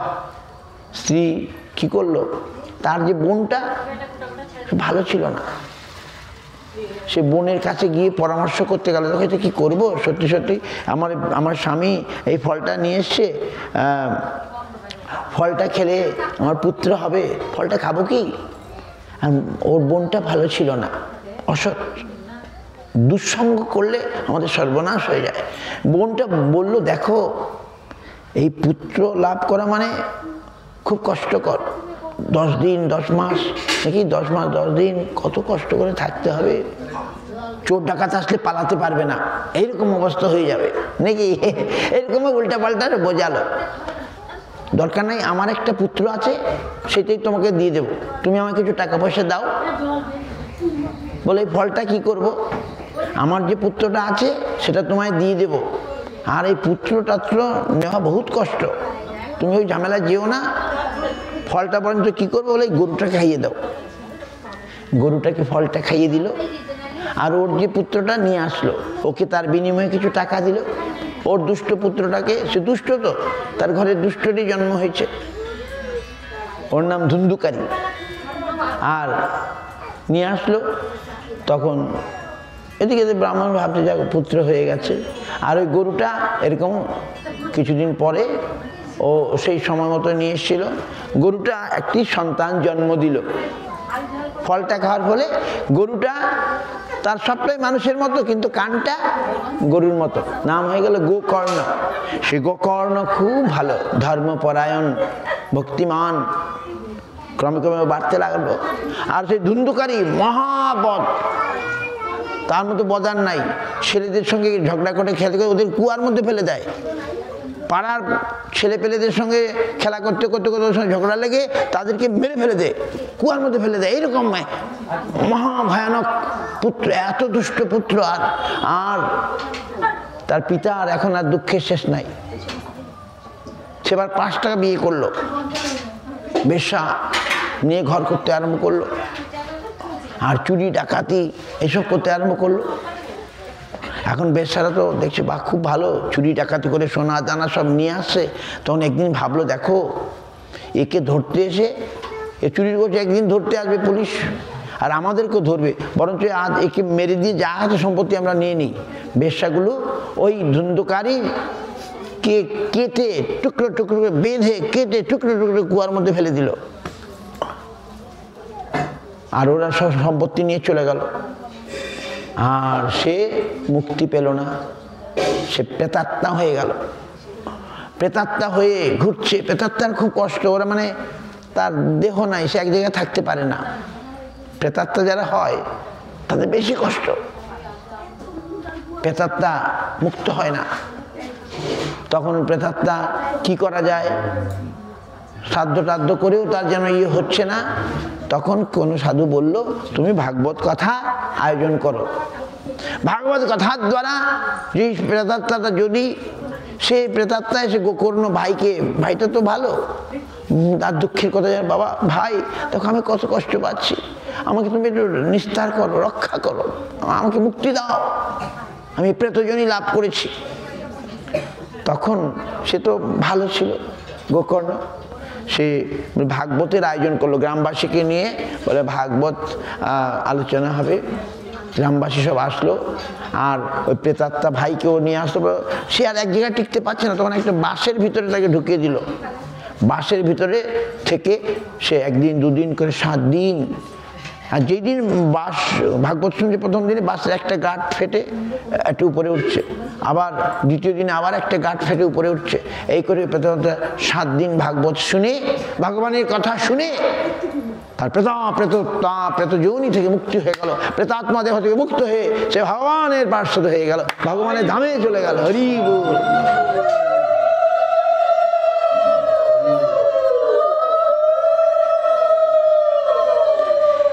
এইবারে গোকর্ণ সেই ভাগবত কথা বলেছিল, ভাগবতের কথা, কিন্তু গ্রামবাসীও ছিল, তারা সব গোলকে গেল না। বলে কি ব্যাপার, এরাও তো শুনলো, কিন্তু সেই যে প্রেতাত্মা ছিল সে তার ভগবত ধামে চলে গেল, কিন্তু এরা গেল না। বলে কেন? বলে এরা ওই ভাগবত পাঠে বসে ঘুমিয়েছে, ভালো করে শুনে নাই। ভাগবত পাঠে বসে বাড়ি চিন্তা করেছে আর ঘুমিয়েছে, ভাগবত কথা মন দিয়ে শুনে নাই, তার জন্যে তারা গোলকে ভগবান ধামে যেতে পারে। আরে কষ্ট পাচ্ছে তো, আর কষ্ট পাচ্ছে, প্রেতজনিতে খুব কষ্ট পাচ্ছে। আর এই ভাগবত কথা মন দিয়ে শুনেছে, শোনার ফলে বাস তার প্রেতজনি মুক্তি লাভ করেছে। তাহলে এই ভগবানের কথা শ্রবণ কীর্তন এর মাধ্যমে আমাদের কি লাভ হবে? আমরা ভগবত প্রাপ্তি হবে।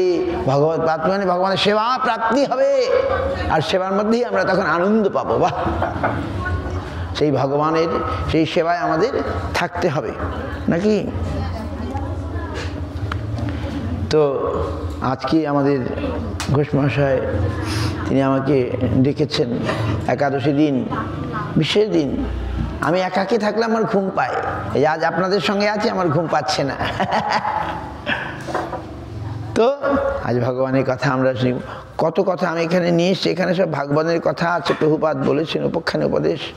আজ এই মনে করছিলাম কি বলবো, গীতার কথা বললাম, আরও অনেক কথা আছে গীতার। গীতার কি সুন্দর সুন্দর শ্লোক শুনবেন। অনন্য চিন্তয়ন্ত মাং যোজনা পর্যুপাসতে তেষাং নিত্যাভিযুক্তানাং যুগক্ষেমং ভাম্যহং। গীতাতে ভগবান বলছেন, শুনুন, অনন্য চিন্ত, এক মনে যে আমার উপাসনা করে, তেষাং নিত্যাভিযুগক্ষেমং ভাম্যহং, আমি সেই নিত্যযুক্ত ভক্তের যুগক্ষেম, যুগক্ষেম মানে অপ্রাপ্ত বস্তুর প্রাপ্তি ঘটাই, প্রাপ্ত বস্তুর সংরক্ষণ করি। অপ্রাপ্ত বস্তুর প্রাপ্তি ঘটাই, আমার ভক্তের যা প্রয়োজন আমি সব এনে দিই, না আমি বহন করে নিয়ে যাই। ভগবান বলছেন আমার ভক্তের যা প্রয়োজন আমি বহন করে নিয়ে যাই, আবার ওখানে নিয়ে যাই না, আবার সংরক্ষণ করি, রক্ষাও করি। ভগবান নিজের মুখে বলছেন। তখন এক ভক্ত, তার নাম কি, অর্জুন মিশ্র, ভক্ত এটা পড়ে, এটা আবার কেমন কথা, ভগবান বহন করে নেবেন কেন? সে ব্রহ্মহম কেটে দদাম্মহম লিখে দিয়েছে, আমি দিই, আমার ভক্তের যা প্রয়োজন আমি দিয়ে দিই, পাঠিয়ে দিই বা কিছু, বলে না, ব্রহ্মহম কেটে দিয়েছে। অর্জুন মিশ্র সহ্য হচ্ছে না, ভগবান কেন বহন করে নিয়ে আসবেন বলুন? এখন ভগবান ভক্তকে জানানোর জন্যে তিনি বালক রূপ ধারণ করলেন। বালক রূপ ধরে একবারে এক বোঝা মানে চাল ডাল তেল নুন সব নিয়ে তার বাড়িতে আসলেন। ব্রাহ্মণ তখন স্নান করতে গেছে, গঙ্গায় গেছে। ব্রাহ্মণীকে বলছেন, দেখো দেখো ব্রাহ্মণী, তোমাদের জন্য এই রাজবাড়ি থেকে সিদা দিয়েছে, চাল ডাল তেল নুন আমরা বহন করে আনছি, কিন্তু দেখো তোমার স্বামী আমাদের কি মার মেরেছে, আমাদের মেরেছে। সত্যি ঘটনা। অর্জুন মিশ্র বলে, মারবে কেন, তোমরা এত সুন্দর আমাদের জন্যে বহন, আমার স্বামী তো এরকম নিষ্ঠুর নন, কি ব্যাপার আমি বুঝতে পারছি না। পত্নী তো ব্রাহ্মণী বুঝতে পারছে না। তারা বলছে, দুইটি বালক, একটি কালো একটি সাদা, তারা মাথায় করে ঝুড়ি কত কি চাল ডাল তেল নুন ফুল ফল সমস্ত সব নিয়ে আসছে এরকম। দেখ তারা দিয়ে চলে গেল। এবারে স্বামী যেই ঘুরে আসলো, পত্নী ব্রাহ্মণী বলছে, কি এ কি তুমি করলে, আমাদের জন্য তারা এত কষ্ট করে বহন করে আনছে আর তুমি তাদেরকে মারলে। ব্রাহ্মণ বলে, কি আমি মারবো কেন? না, তারা নিজের মুখে বলেছে, তারাই দেখো কত ভারী, কত ভারী মাথায় করে বহন করে এনেছে, চাল ডাল তেল নুন শাক সবজি কত কি, আর তুমি তাদেরকে মেরেছো। তারা নিজের মুখে আমায় বলেছে। ব্রাহ্মণ তো অবাক হয়ে গেল, কি বলছে গো? ঘরে গিয়ে ঢুকে দেবে, ঘরটার গন্ধে আমোদিত, কৃষ্ণের অঙ্গ গন্ধে ঘরটা আমোদিত হয়ে গেছে। ব্রাহ্মণ তখন বুঝতে পারলো, ব্রাহ্মণী তুমি ভাগ্যবতী, তুমি আজ কৃষ্ণের দেখা পেয়েছো। আমি তো ওই গীতার শ্লোকটাকে কেটে দিয়েছিলাম, ওটা কৃষ্ণের গায়েই লেগেছে। আমি যে গীতার ব্রহ্মহমটা কেটে দিয়েছিলাম ওটা কৃষ্ণের গায়ে লেগেছে, ওটাই কৃষ্ণের বলছেন আমাকে মেরেছে, আঘাত করেছে। এই অর্জুন, ভগবান বলছেন আমার ভক্তের যা দরকার আমি বহন করে নিয়ে যাই এবং সংরক্ষণও করি। তার কথা এগুলো অসত্য না, মিথ্যা। আমাদের জীবনে আমরা অনুভব করছি এগুলো।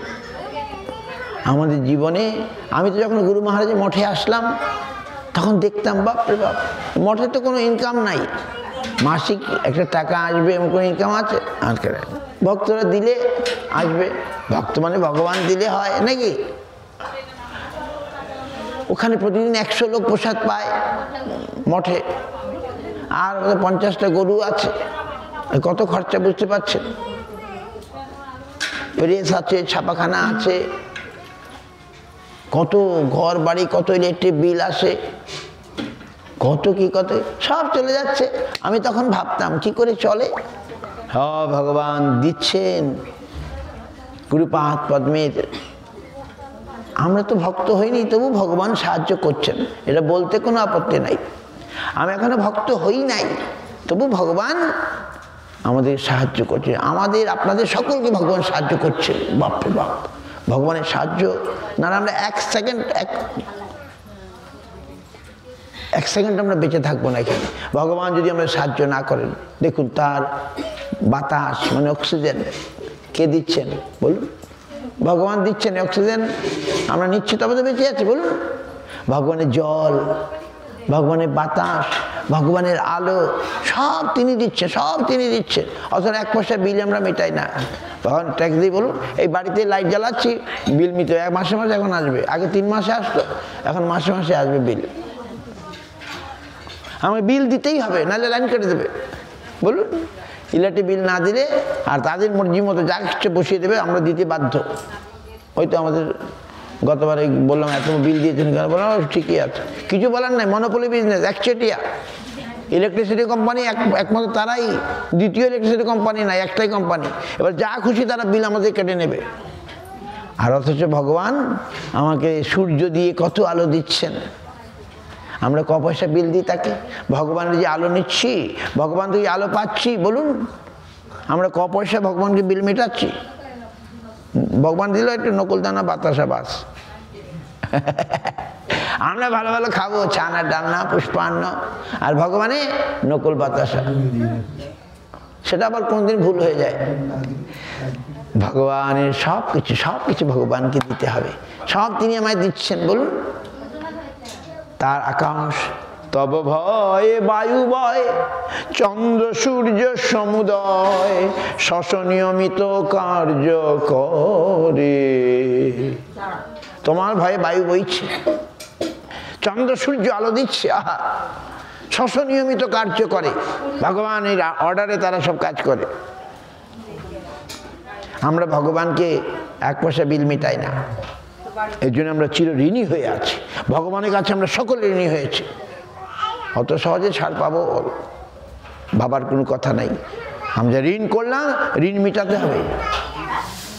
আমরা সকলে ঋণী ভগবানের কাছে, সকলে আমরা ঋণী হয়ে আছি, চির ঋণী হয়ে আছি। আমরা ভগবানে খাবো আর ভগবান কিছু দেব না, ছাড় পেয়ে যাবো? মোটেই না।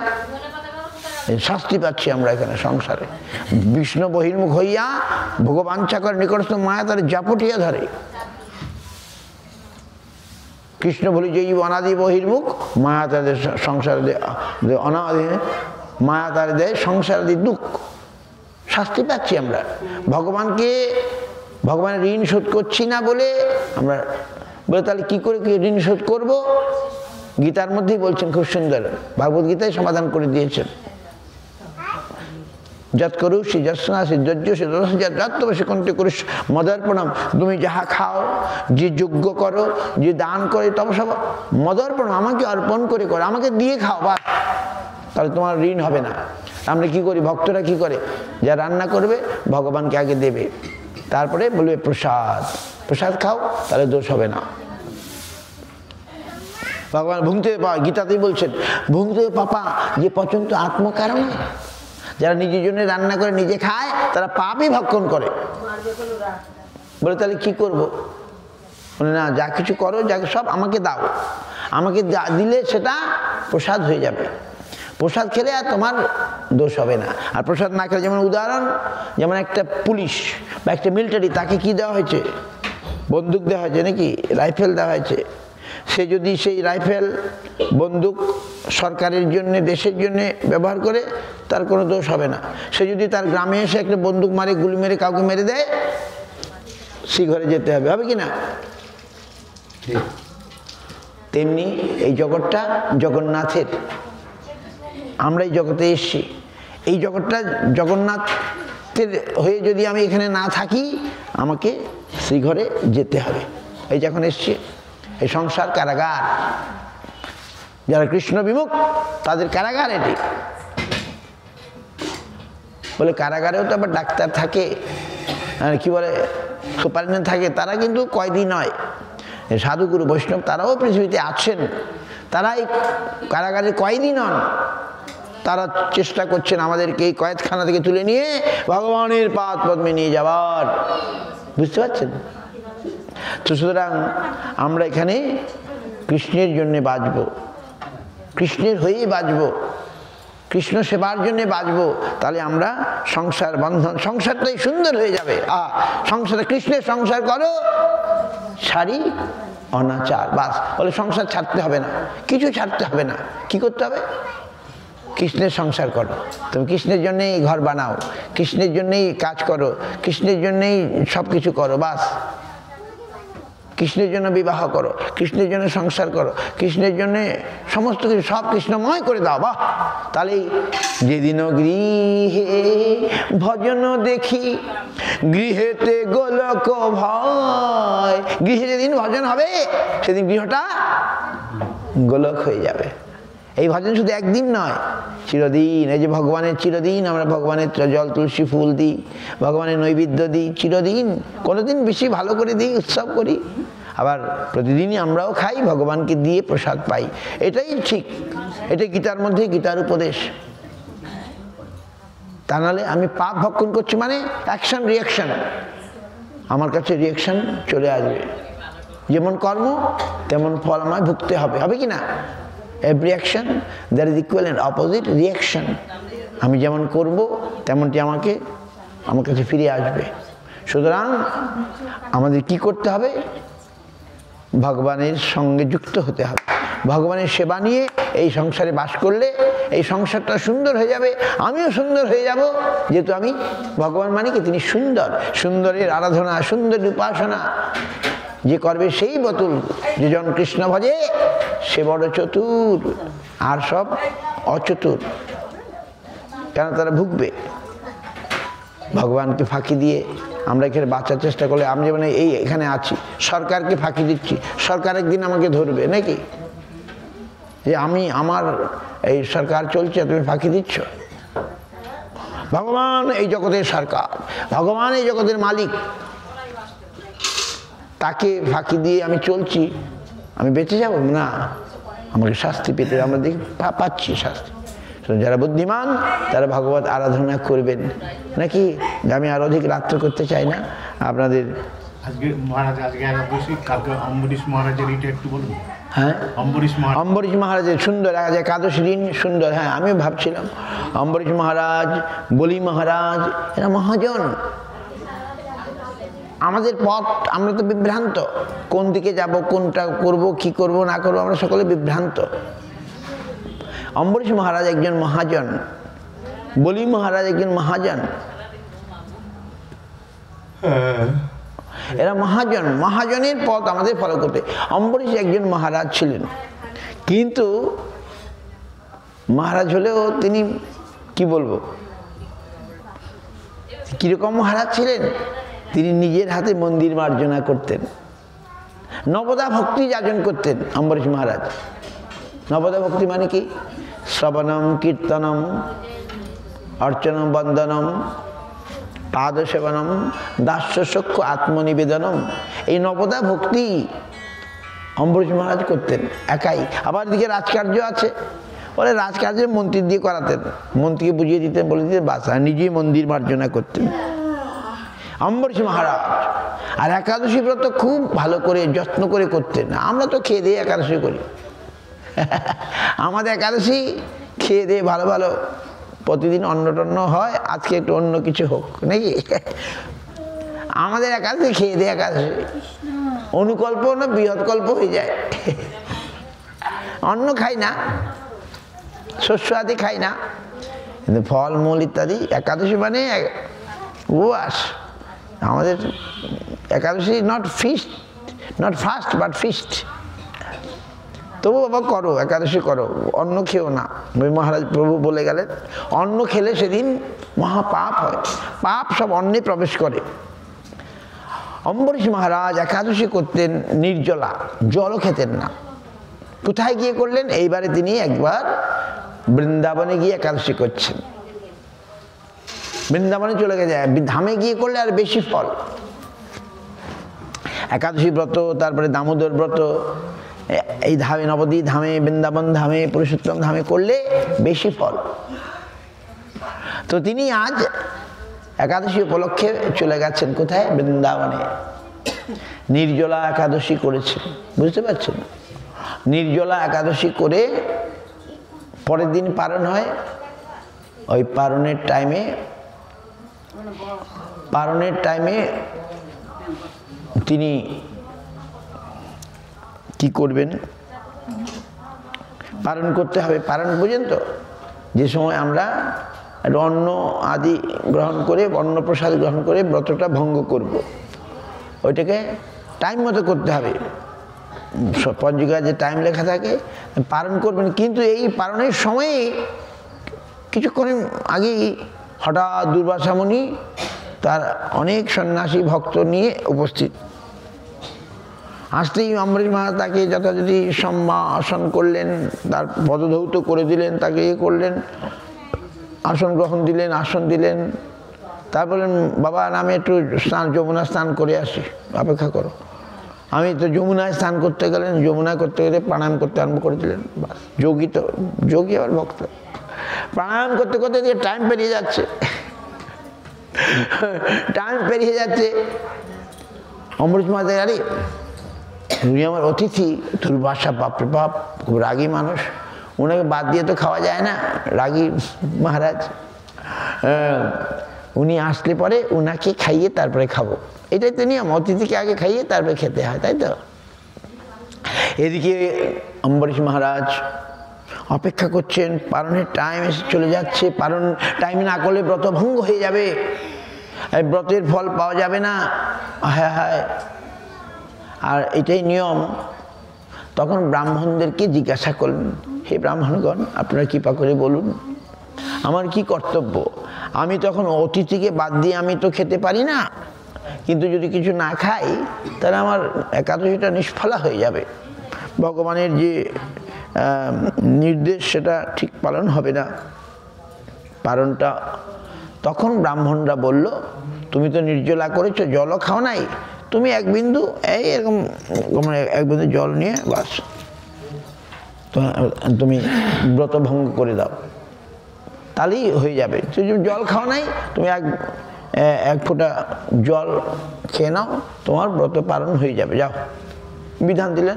তিনি তাই শুনে ওই এরকম গঙ্গা জল নিয়ে মুখে যেই দিয়েছেন, অমনি বাপরে বাপ, অম্বরীশ মহারাজ না দুর্বাসা মহারাজ এসে উপস্থিত।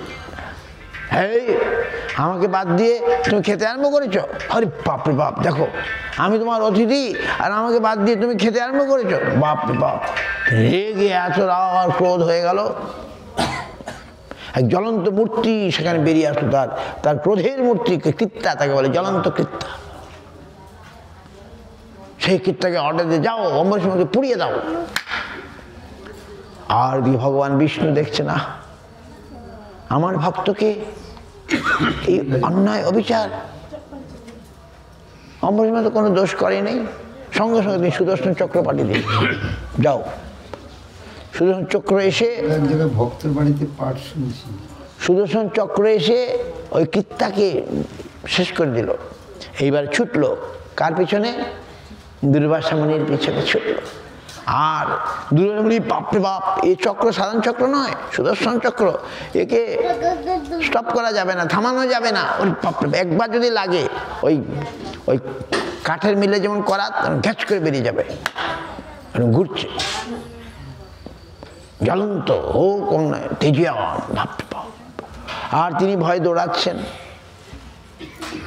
ব্রহ্মলোকে গেলেন, ব্রহ্মাকে বললেন, প্রভু রক্ষা করুন, রক্ষা করুন, ওই দেখুন কি ভীষণ সুদর্শন আসছে। ব্রহ্ম বলে, বাপরে বাপ, এই জিনিস তো আমার নয়, আমি ঠেকাতে পারবো না, বরং শিবজি মহারাজের কাছে যাও। শিবজি মহারাজ যদি কিছু করেন, তিনি ছুটতে ছুটতে কৈলাসে গেলেন। কৈলাসে গিয়ে বল, প্রভু রক্ষা করুন, এই সুদর্শন চক্র আমাকে মেরে ফেলবে। বলে, শিব বলে, বাবা একে আমি ঠেকাতে পারবো না, এ যার জিনিস, তুমি তার কাছে যাও, বিষ্ণুর কাছে যাও। বিষ্ণুর কাছে তখন ছুটতে ছুটতে গেলেন, বিষ্ণুর কাছে পৌঁছালেন। বিষ্ণু তখন একই কথা বললেন, দেখো বাবা, আমি কিছু করতে পারবো না, তুমি আমার ভক্তের কাছে অপরাধ করেছো, সে তোমার কিছু করে নাই, সুতরাং তোমার এত ক্রোধ কেন? ভক্তকে তুমি, সে একটু পালন করেছে, সে আমারই জন্যে, আমারই বিধান মেনে, ব্রাহ্মণদের অনুমতি নিয়ে, আর তুমি তাকে মেরে ফেলতে চাইলে? বাস, যাও তুমি অম্বরীশ মহারাজের কাছে যাও, সে যদি তোমায় ক্ষমা করে তাহলে তুই এই সুদর্শন ফিরে যাবে। তখন তিনি ছুটতে ছুটতে 1 বছর লেগে গেল, ব্রহ্মলোক, শিবলোক হয়ে, বিষ্ণুলোক হয়ে, এবার তিনি অম্বরীশ মহারাজের কাছে আসলেন। 1 বছর, সত্যযুগে মানুষ 1 বছর না খেয়ে থাকতে পারত, আর এদিকে অম্বরীশ মহারাজ 1 ফোঁটা কিছু খান নাই, অপেক্ষা করছেন কখন কখন দুর্বাসা আসবেন, তাকে খাইয়ে তিনি খাবেন।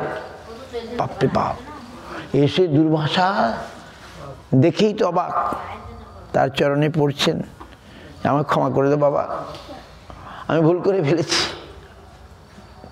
আর দেখি তিনি বলছেন, তখন অম্বরীশ মহারাজ বৈষ্ণব তো, দয়ার ঠাকুর একটু খালি কাকুতমিনিতে করলে বৈষ্ণব নরম হয়ে যান। অম্বরীশ মহারাজ তো ক্ষমার গুণে পূর্ণ, বৈষ্ণবে ক্ষমা গুণ, সহ্য গুণ বৈষ্ণবের পূর্ণ মাত্রায় আছে। তখন অম্বরীশ মহারাজ, আমারই ভুল হয়ে গেছে, আমি আপনাকে খেতে দিতে পারলাম না, আসুন আসুন আপনি প্রসাদ গ্রহণ করুন, ইত্যাদি ইত্যাদি। বাহ! তখন সুদর্শন, কেউ বললেন, প্রার্থনা করলেন, বাবা তুমি যাও। সুদর্শন দেখলো তিনি ক্ষমা টমা চেয়েছেন, সুদর্শন ফিরে গেল। আজ অম্বরীশ মহারাজের এই সুন্দর ভাব দেখে দুর্বাসা বলছেন, ও অনন্ত দাসানাং মহত্তম দৃষ্টাম অদ্যমে কৃতাগস্য বিজয়রাজন মঙ্গলানি সমীহসে। আজ আমি অনন্ত দাসগণের মহিমা দেখলাম। অনন্ত দাসের কি মহিমা! আমি অপরাধ করেছি, আমি তাকে মেরে ফেলতে চেয়েছিলাম, আর তিনি আমার জন্যে মঙ্গল প্রার্থনা করছেন, আমার অপেক্ষা করছেন কখন দুর্বাসা আসবে, আমি তাকে খাওয়াবো। অনন্ত দাসগণ এত সুন্দর, বৈষ্ণব, অনন্ত দাস মানে বিষ্ণু দাস, বৈষ্ণব এত সুন্দর। এই হচ্ছে দুর্বাসা মুনি। তখন অম্বরীশ মহারাজ জয় জয়কার হয়ে গেল। আজ সর্বস্ব অম্বরীশ মহারাজ, যিনি নবদা ভক্তি যাজন করে ভগবান আর খুব আদর করে একাদশী ব্রত পালন করতেন, তার জন্যে ভগবান এত তার প্রতি সন্তুষ্ট ছিলেন, তৃপ্ত ছিলেন, তিনি দুর্বাসাকেও ছেড়ে কথা বলেননি। তিনি তো গৃহী, তার রাজা, আর দুর্বাসা সন্ন্যাসী, নিস্তার পাননি। ভক্ত গৃহে থেকেও ভক্ত হওয়া যায়, যদি মন প্রাণ আমি গোবিন্দের জন্য করি, তাহলে গৃহ আমার মন্দির হয়ে যাবে, গোলক হয়ে যাবে নাকি। সুতরাং আমরা যে যেখানে আছি, গৃহে বা বনেতে থাকে, হা গৌরাঙ্গ বলে ডাকে, নরোত্তম মাগে তার সঙ্গ।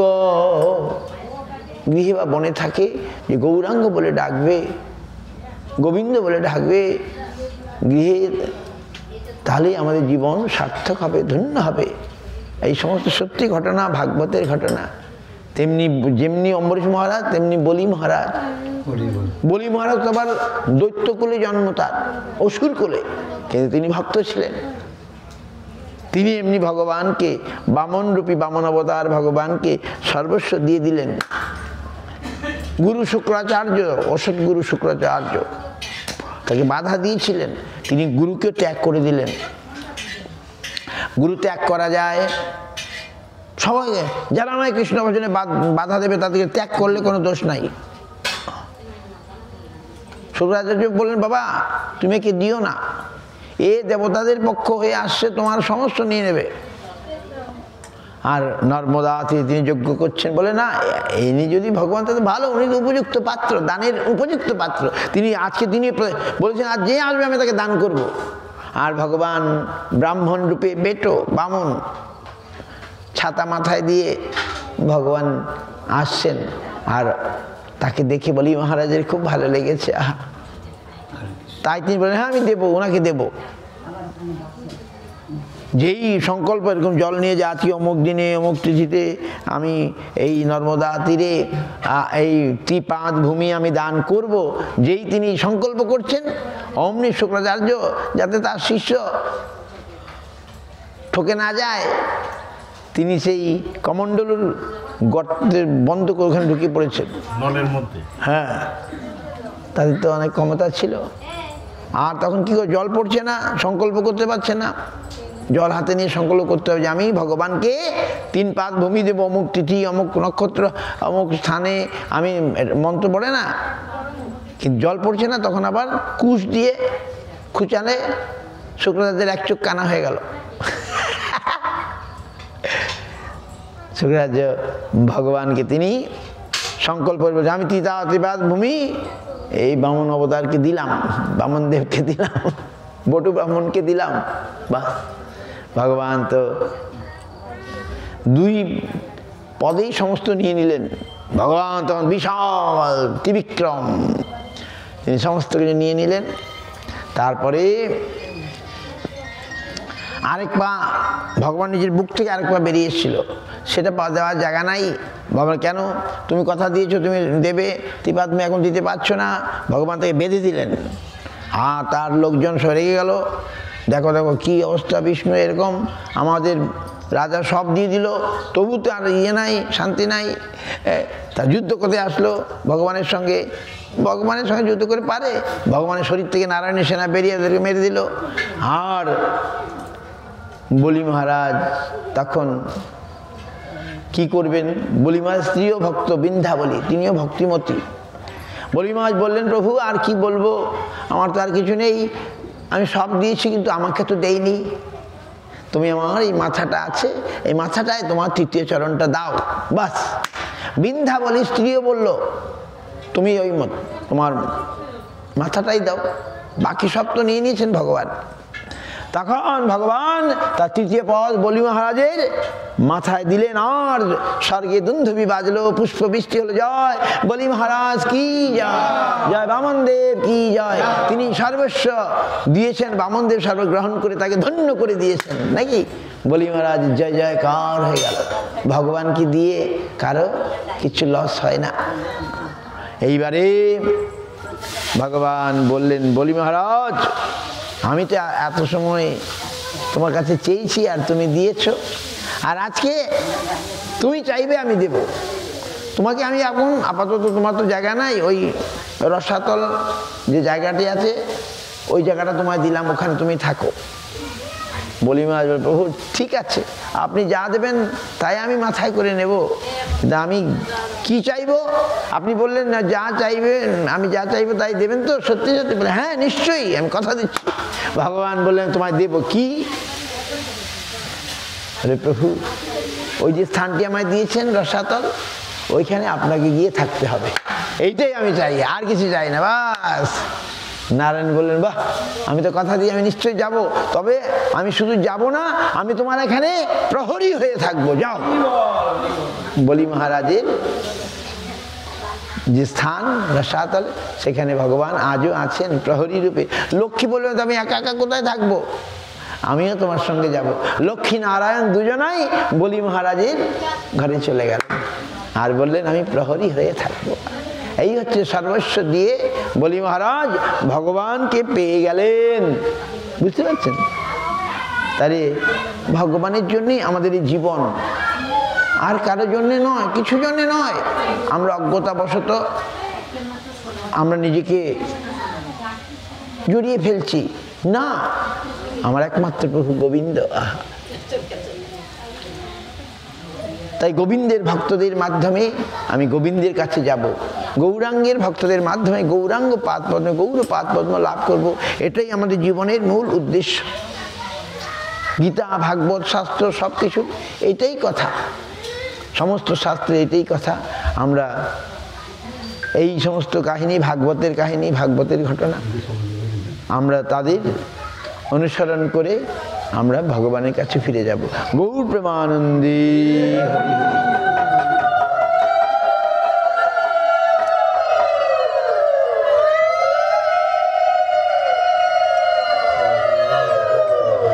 ভজহুরে মন শ্রীনন্দনন্দন অভয় চরণর বিন্দরে ভজহুরে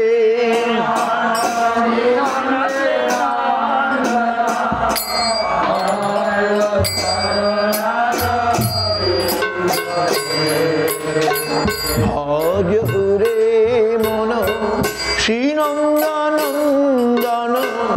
অভয় চরণর বিন্দরে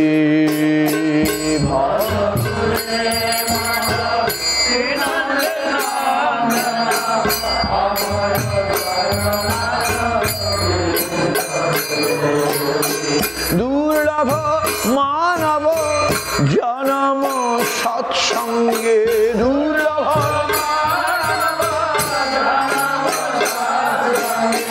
দুর্লভ মানব জনম সৎসঙ্গে দুর্লভ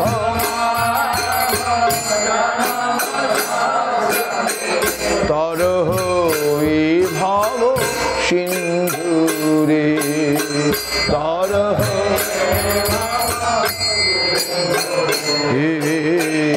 অভয় চরণর বিন্দরে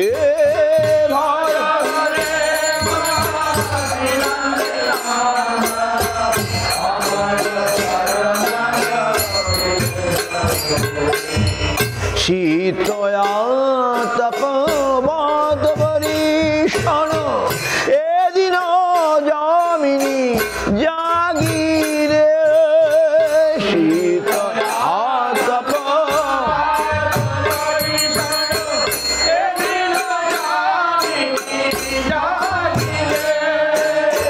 কমল দল বিনু কৃপণ দুরজন বিফলে সে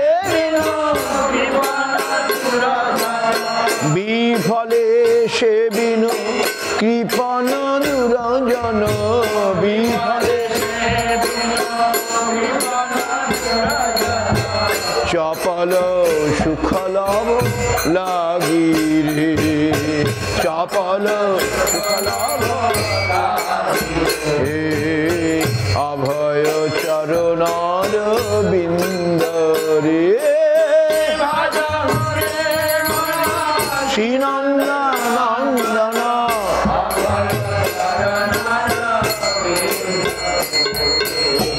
এ ধন যৌবন পুত্র পরিজন ইথে কি আছে পর তিতিরে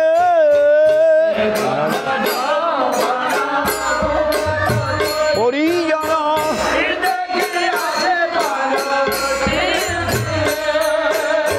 কমল দল জল জীবন চলমল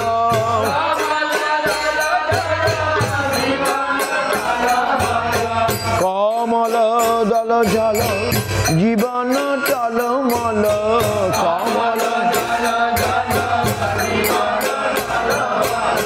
যেন পদ্মপত্র জল জীবন টলমল যেন পদ্ম এই আছে এই নাই জীবন টলমল এই আছে এই নাই ভজহু হরিপদ নীতিরে ভজহু হরিপদ অভয় চরণর বিন্দরে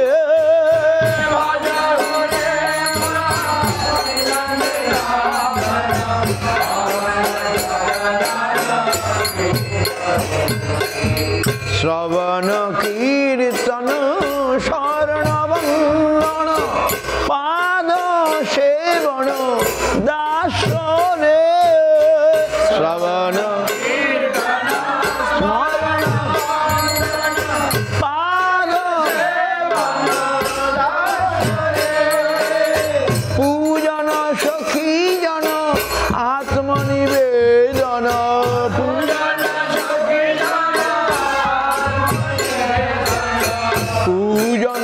সখী জন আত্মনিবেদন পূজন সখী জন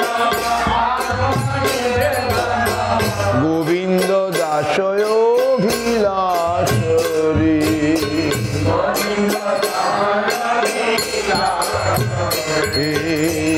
অভয় চরণার বিন্দরে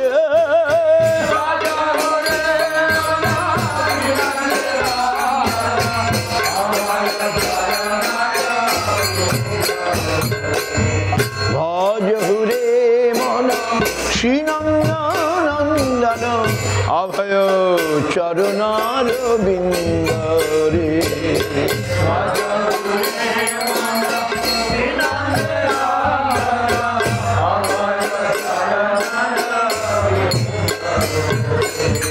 দুর্লভ মানব জনম সৎসঙ্গে দুর্লভ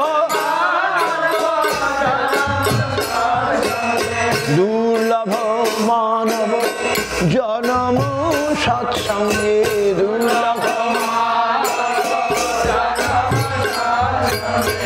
তরহ এ ভব সিন্ধুরে তরহ এ ভব অভয় চরণার বিন্দরে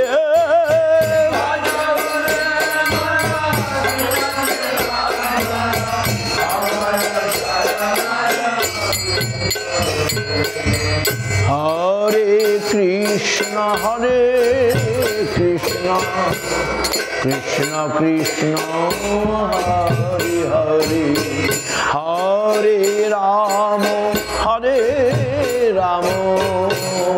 রাম রাম হরে হরে হরে কৃষ্ণ কৃষ্ণ কৃষ্ণ কৃষ্ণ হরে রাম হরে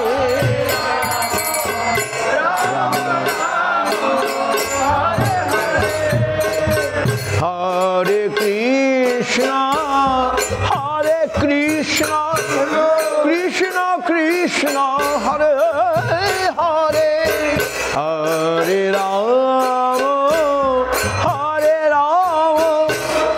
Ram Ram Hare Hare Hare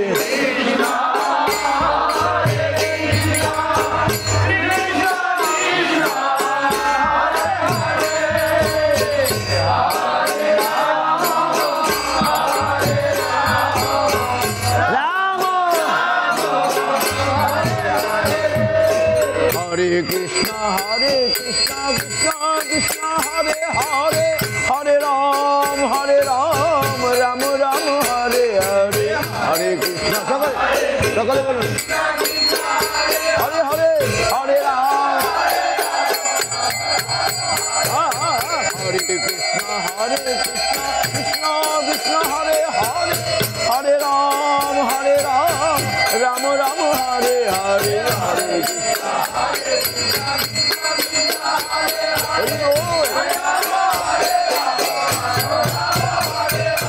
Hare Krishna Hare Krishna Krishna Krishna Hare Hare Hare Ram Ram Ram Hare Hare Hare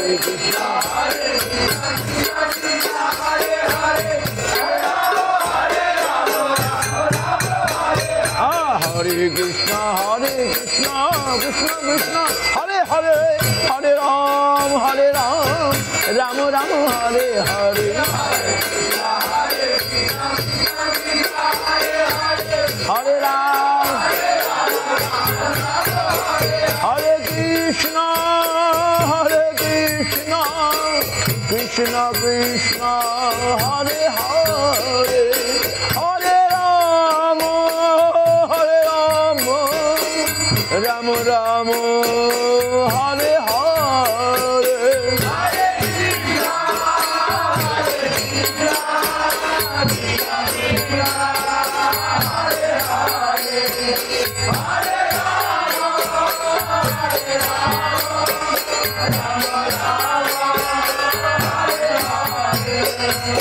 Hare Krishna Hare Krishna, Krishna Krishna, Hare Hare, Hare Rama, Hare Rama, Rama Rama, Hare Hare, Hare Krishna,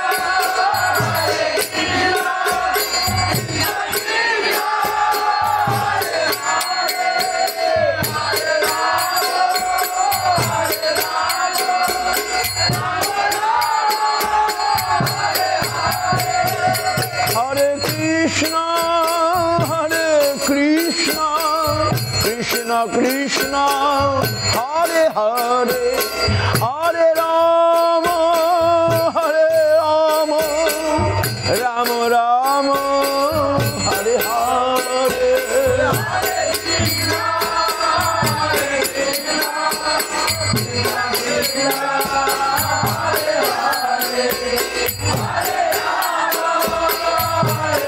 Rama, Jai Gaur Hari Bol, Hari Bol,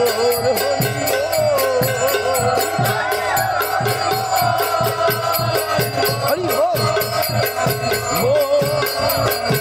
Jai Gaur Hari Bol, Hari Bol, Hari Bol, Hari Bol.